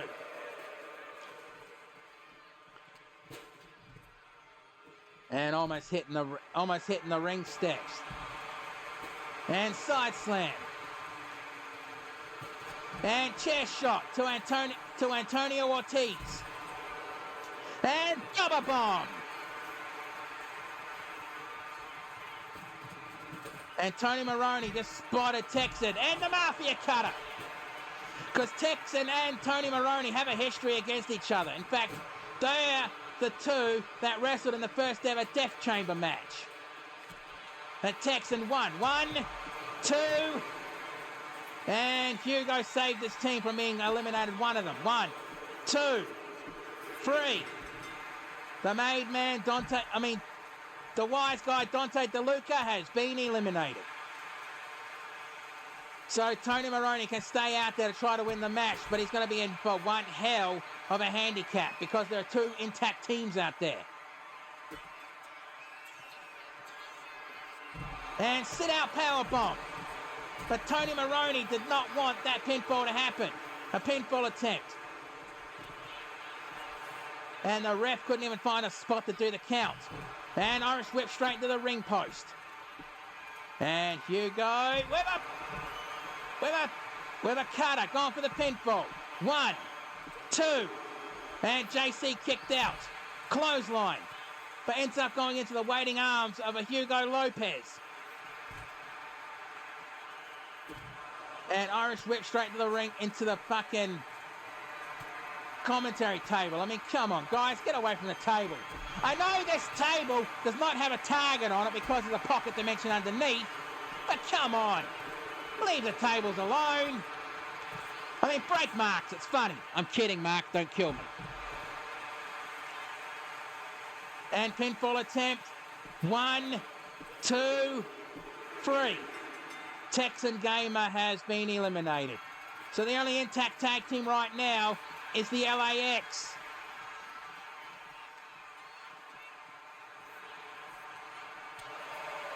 So let's count down. The ones that are remaining are JC representing the Scouts of Fate, Tony Maroney representing the First Family, and both members of the LAX are still out there. 1, 2, 3. Scratch that. Antonio Ortiz has been eliminated. So now we're down to one member of each team. This has now become a standard triple threat elimination match. Place your bets. Who's going to win this match and get the number 1 contendership to the tag team titles? Is it going to be the Scouts of Fate? Is it going to be the LAX? Or is it going to be the First Family?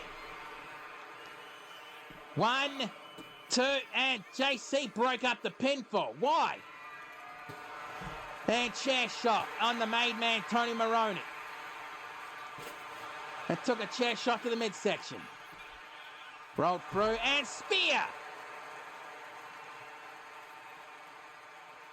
And JC picks Hugo up. And Irish whips him into the barricade and flip-flop flap. And Hugo trying to sneak the pinfall. 1, and Tony Maroney did not like that. Kicked him off. And rolled through and elbow strike, elbow strike, elbow strike. And JC wants to take this. No. I thought he was going to go back to the ring, but instead he's climbing to the top rope. And tried to do a DDT from the top rope, but he didn't catch all of it, but he caught some of it. And a falling knee strike. And again, everyone takes this to the outside. And, oh, he missed. Elbow strike, and they're fighting over who they want to fight over. Bloody hell. And the true icebreaker. 1. And again, Hugo Lopez breaks it up. And these guys don't realise that this is elimination rules. Not first fall to the not first fall to the victor. And JC still on the top rope. He spins around. And double X handle, but didn't catch anything. Kick to the head. And Hugo with a kick to the side of the head. And JC rolls out of the ring, leaving Tony Maroney and Hugo Lopez in the ring. Mafia cutter, going for the pinfall. 1, 2, 3. Hugo Lopez, meaning the LAX have been eliminated. So now we're down to the Scouts of Fate and the First Family. And Snake Eyes on the barricade. And JC telling Tony he has to stop. And spear. And Tony picks up the sledgehammer. 1 to the midsection. Tried to go for that one, missed. Slap to the chest, drop the hammer. And reverse DDT. And a stomp to the back of the head. And a stomp to the back. And head slammed right to the mat.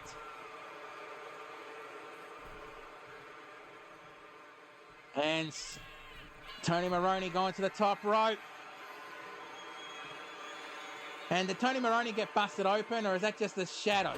And double axe handle from the top rope. I think, JC's head hit the handle of that hammer. 1, 2. Kick out on 2. And Tony Maroney having a bit of a hissy fit right now. He picks up JC. Punch blocked and punch to the side of the head. An Irish whip reversal. Oh, almost hitting the barricade on that one. And a fisherman's driver. I guess he was trying to tell JC tonight he's going to sleep with the fishes. Knee strike and poison runner. And JC picks Tony up. And a super kick. And goes to the pinfall. 1, 2. Kick out on 2. And these two are determined to become number 1 contenders for the tag team titles. And JC took out the shovel and cracked Tony Maroney so hard, I bet his face is permanently part of that shovel. And missed that one. Stomp to the ankle. Elbow drop. Elbow drop. Elbow drop. Elbow drop. Elbow drop. Elbow drop. City. And now he's going for it again, but holds on and just goes for punches to Tony Maroney's knee. Honestly, good strategy if you think about it. And now JC measuring up Tony Maroney. And true icebreaker. Going for the pinfall. 1, 2, 3. No! That was 2. Bloody hell, how did Tony Maroney kick out of that? He picks him up. An Irish whip reversal.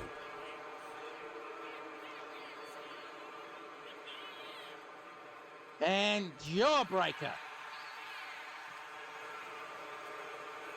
And face first right to the edge of the ring, which is the hardest part of the ring. Sledgehammer strike to the midsection.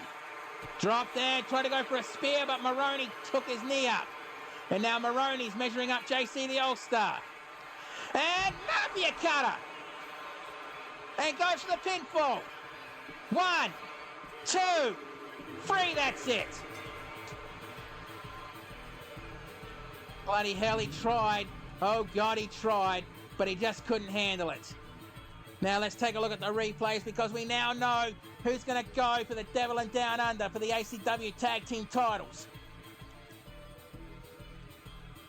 I mean, bloody hell, that was a good match. The kind of matches I love to see. Pure chaos and pure anarchy.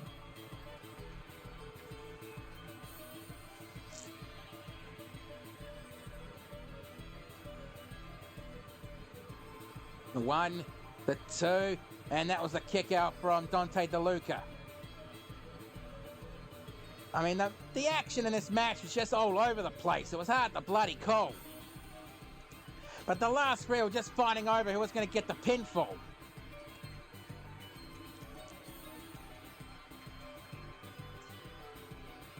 And I'm surprised that spear didn't stop it with the flip-flop fly. That could have been the end for JC right there. But I guess this was the moment that the match ended with the Mafia Cutter. And going for the pinfall. With the 1, the 2, and the 3, that's it. So let's get the official word. Here are your winners and the number 1 contenders for the ACW Tag Team titles. The Made Man Tony Maroney. The Wise Guy Dante DeLuca. The First Family.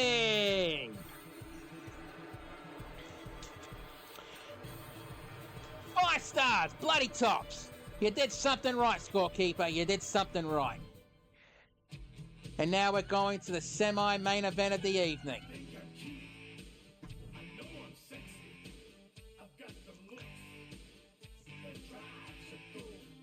Which will be a straight one-on-one match. What happened to the entrances?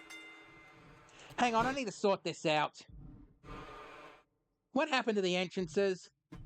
I thought only XPWL experienced this hiccup. What the fuck, mate? Alright, let's try this again. And the next match is the semi-main event of the evening. Anyone else just get some deja vu just then? The following contest is your semi-main event of the evening, and it is scheduled for one fall. Introducing first, from Fort Worth, Texas, this is the Outlaw, Emily Black.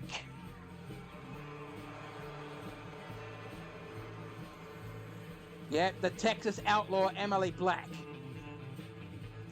Former International Women's Champion. That's the only title she's ever held in ACW. One of the ACW originals, I should add.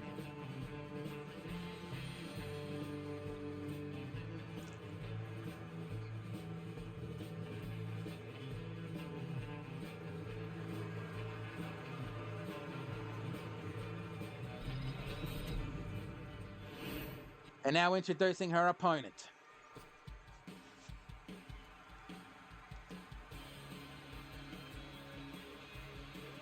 She is from the Hive. This is the ACW Women's Champion, the Hornet. If you missed XPWL's Saturday Night Slam Masters last week, the Hornet finally got her hands on one of the Golden Maidens. And those two actually shown that there's no real love between them. I still have no idea what the Hornet has against the Golden Maidens, and I don't know what the Golden Maidens have against the Hornet. But obviously there's a lot of vitriol between them two. Between everyone in that. Between them. I mean, I don't understand. I mean, Hornet here is giving off, energy like she's a member of the Golden Maidens, but she does not like being called one. And no, the title is not on the line. It's a non-title match.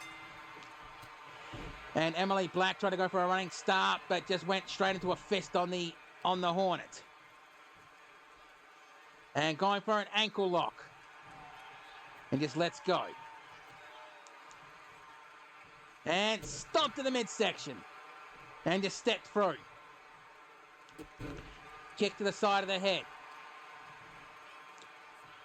And leg sweep takedown. And kicked her off. Trying to go for a wild stomp, but missed that one. And just holding on, and, well, puts her to the ropes and break him up. Come on, break him up. And, okay, that was not a clean break. Come on, ref, do your damn job. And Emily Black grabbed her for a shoulder bar and back elbow strike. And again, both with the referee's lock.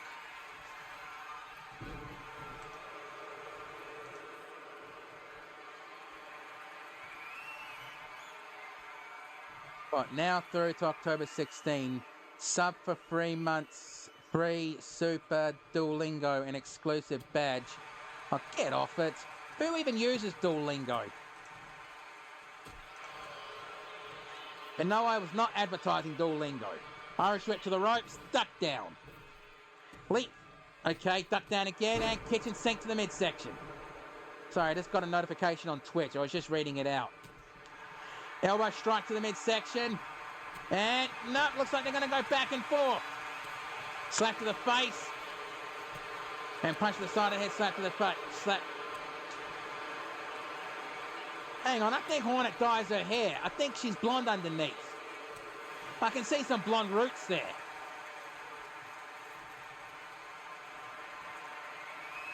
And DDT. Trying to go for a stomp and trying to go for a big boot, but Emily Black ducked it. Punch to the side of the head.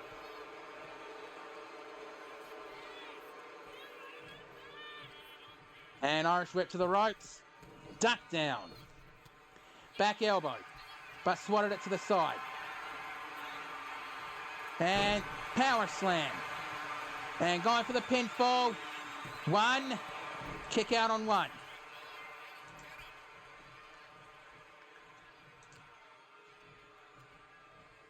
And dragon screw leg whip.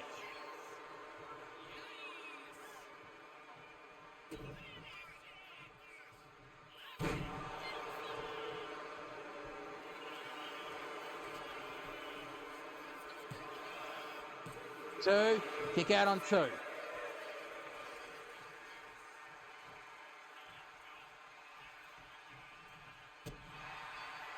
a kick, caught, and jawbreaker. And grabs her club to the back. Irish whip to the ropes, duck down. Leapfrog, and running, and the corkscrew big boot. Drops it down for the pinfall. 1, 2, kick out on 2. And getting up to her feet, measuring up. And the somersault DDT and causing Emily Black to bleed. Going for the pinfall. 1, 2, and kick out on 2. Bloody hell, how close was that? I mean, I don't know, but I think the Golden Maidens might be watching this match, trying to study up the Hornets' moves. Kick to the midsection, and going for the Verta Slam. And going for the pinfall. 1, 2, kick out on 2.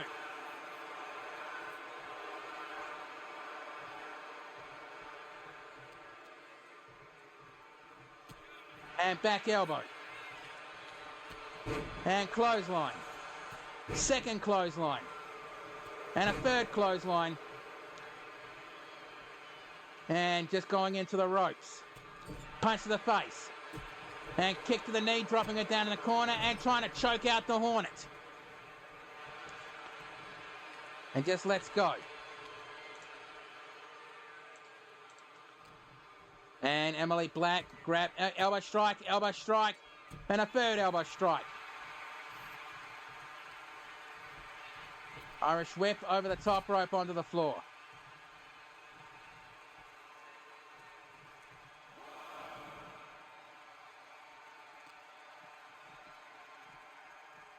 And stomp the fingers. A second stomp of the fingers. A third stomp on the fingers. And roll through, elbow strike, elbow strike.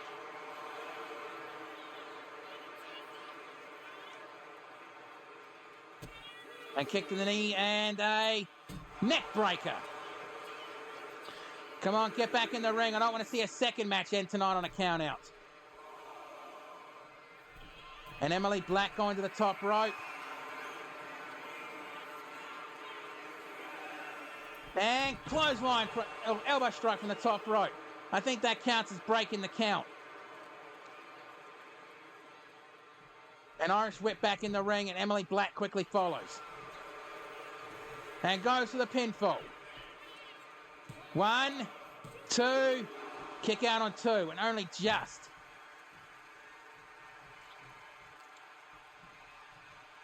And Emily Black picks her up and going for the sleeper hold. Is she going to make the Hornet tap, snap, or nap? Nope, jawbreaker.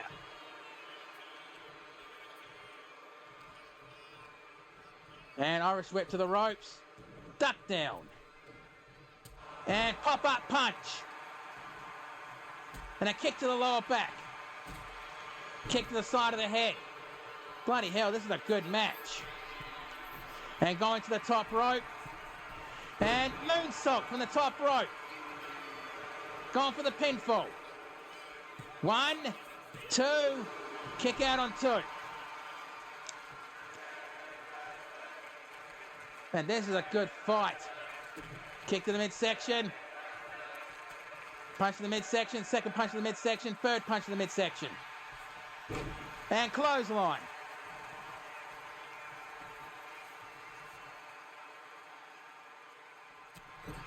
And a punch to the side of the head. Elbow strike to the side of the head. And body slam. And the Hornet measuring her up. And roundhouse big boot. Going for the pinfall. 1, 2, kick out on 2.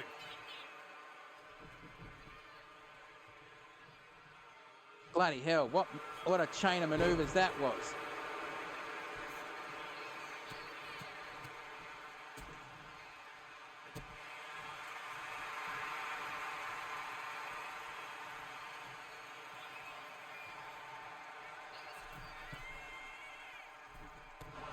Yeah, sorry, my focus isn't exactly on the bloody match at the moment because I forgot to set something up, and I have to address something after this match. And going for the pinfall, but cheating on the rope. Come on, ref! 2. But Hornet still kicked out. And I don't think Hornet was happy about that one. And now, the Outlaw going for the famous Funk Family toe hold. And the Hornet had no choice but to tap out. And going for that. Oh, it doesn't really matter at the moment.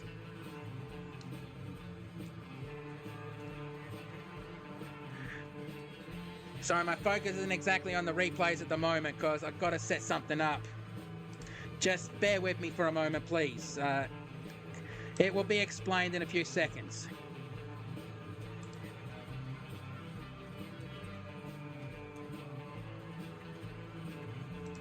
Okay, that'll do.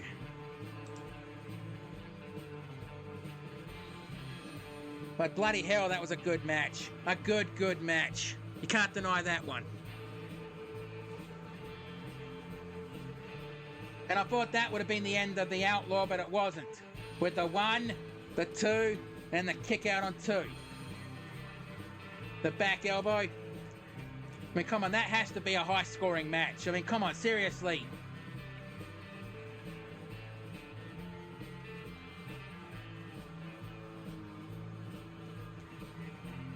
And the neck breaker.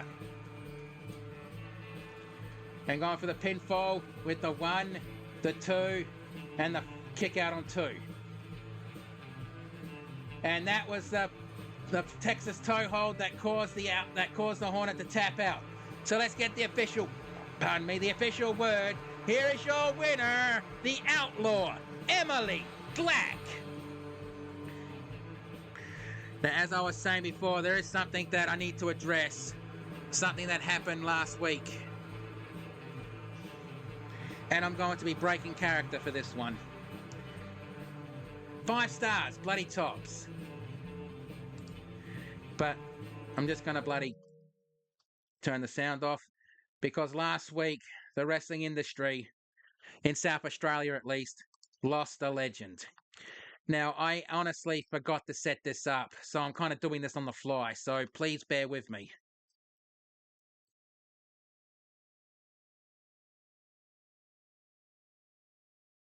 Yep, that's the one. Now I just need to expand it.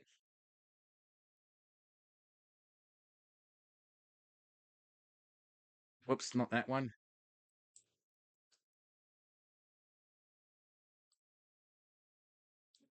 Like I said last week, South Australia lost a wrestling legend.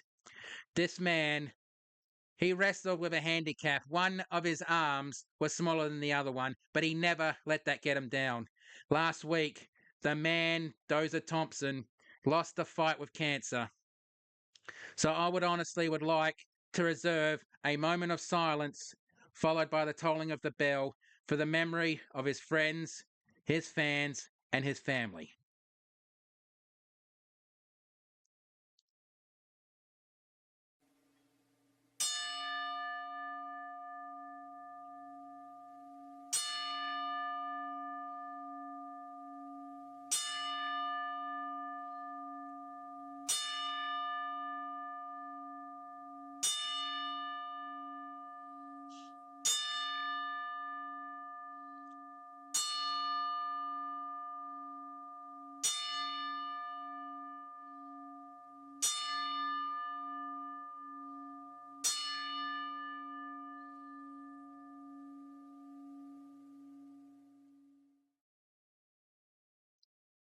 Rest in peace, Mendoza.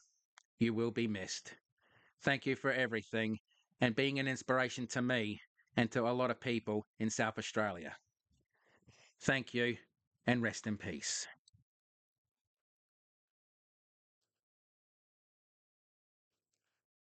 Honestly, thank you all for bearing with me for that because it is something that I really had to get out. And now it's time for the main event of the evening.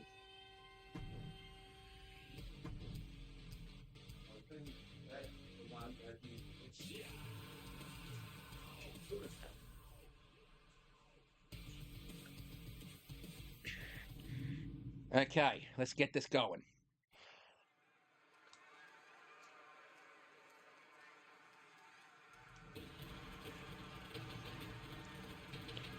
The following contest is your main event of the evening, and I should also add that it's... Hey, mate! Introducing first, from Dublin, Ireland, representing the Bare Knuckle Brawlers, this is Patrick Fee! Again, to the people watching, thank you for just dealing with that little bit I did, because I forgot to set that up, and I basically did that on the fly. I felt like I had to do it, because the Mendoza was an inspiration for me.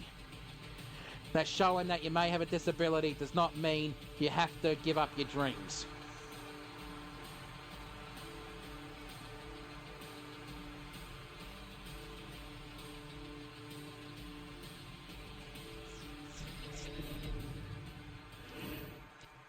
And now introducing his opponent.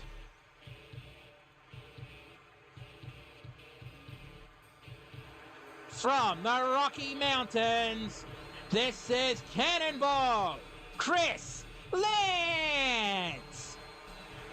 And Cannonball earlier today actually approached Bush Ranger and said, I defeated one of the Scouts of Fate at XPWL. I want his partner tonight. But unfortunately, Bush Ranger had to shoot that down because, well, he had to set up that tag team elimination match to determine the number one contenders. So, Cannonball has a match tonight against, well, Patrick Murphy, the leader of the Bare Knuckle Brawlers. And the security team is still looking around the arena to make sure none of the Gallaglass brothers are around. Okay, good.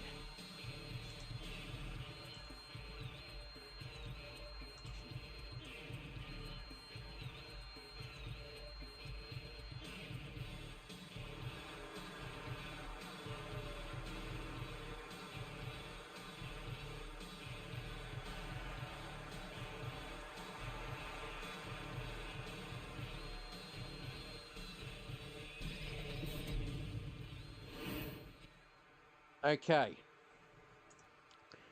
Both guys are ready. And there goes the bell and the match is on. And a clothesline.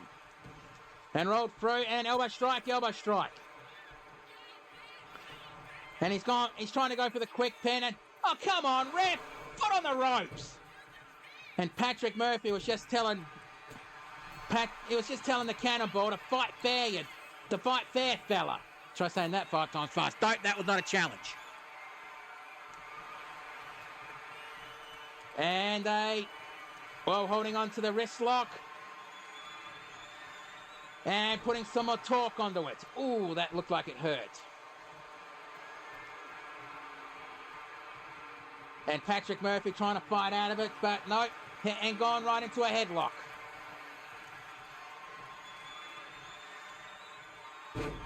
And German suplex. And rolled through and clothesline. Stomp on the elbow. And face first right into the ring. And Patrick Murphy climbing outside. And springboard shoulder tackle. Elbow drop. Elbow drop again. Third elbow drop. And now just going for those mounted punches on the Cannonball. Stomp to the midsection. Now Cannonball Chris Lance has a shot at the ACW Super Heavyweight Championship at Rhyme City Rumble. And I'm pretty sure he's got his targets locked on to the XPWL Super Heavyweight Championship, currently held by War of the Four Horsemen. And Patrick just pushes him off. Irish whip to the ropes and try to go for a quick knee strike, but Cannonball saw that one coming. Stomp to the ankle. And running the ropes and double axe handle. He picks him up and double A spine buster. Gone for the pinfall. 1, 2, kick out on 2. And he picks him up. An Irish whip, note reversal to the ropes and clothesline. Stomp to the forehead. He rolls him onto his belly and a stomp to the back of the head. And Patrick Murphy to the top rope. And elbow drop from the top rope. And Patrick saying that this is going to be a banger after banger after banger. And a shoulder breaker. Trying to go for a stomp, missed that one, and spear. Gone for the pinfall. 1, 2, kick out on 2. And Cannonball not happy about that one. Kick to the side of the head. And elbow drop. Elbow drop on the knee. And the digital crowd really getting into this match, because this is nothing but a slugfest. And springboard shoulder tackle. And Patrick Murphy taking the top turnbuckle pad off. Come on, that's not like you, Patrick. Come on, fella. Elbow strike, and a third elbow strike, forcing Patrick to let go. And a boot to the side of the head. And Cannonball going to the top rope. And trying to go for a diving headbutt, but missed. Punch the midsection punch. And hip toss to the hip toss. And he's slamming his head right to the mat. And leg sweep takedown. And Patrick onto the top rope.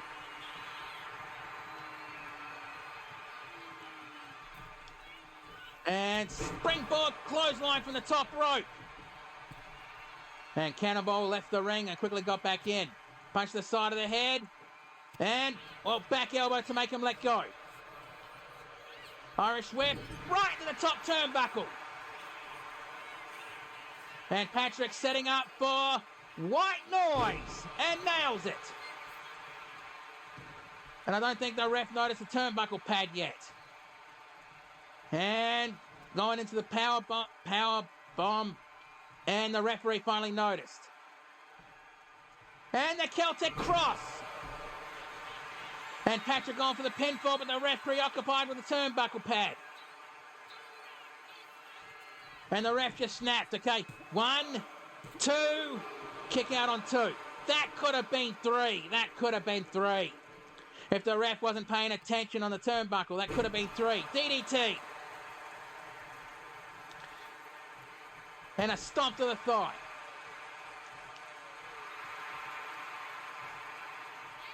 And Cannonball on the ropes and clothesline over the top rope onto the floor.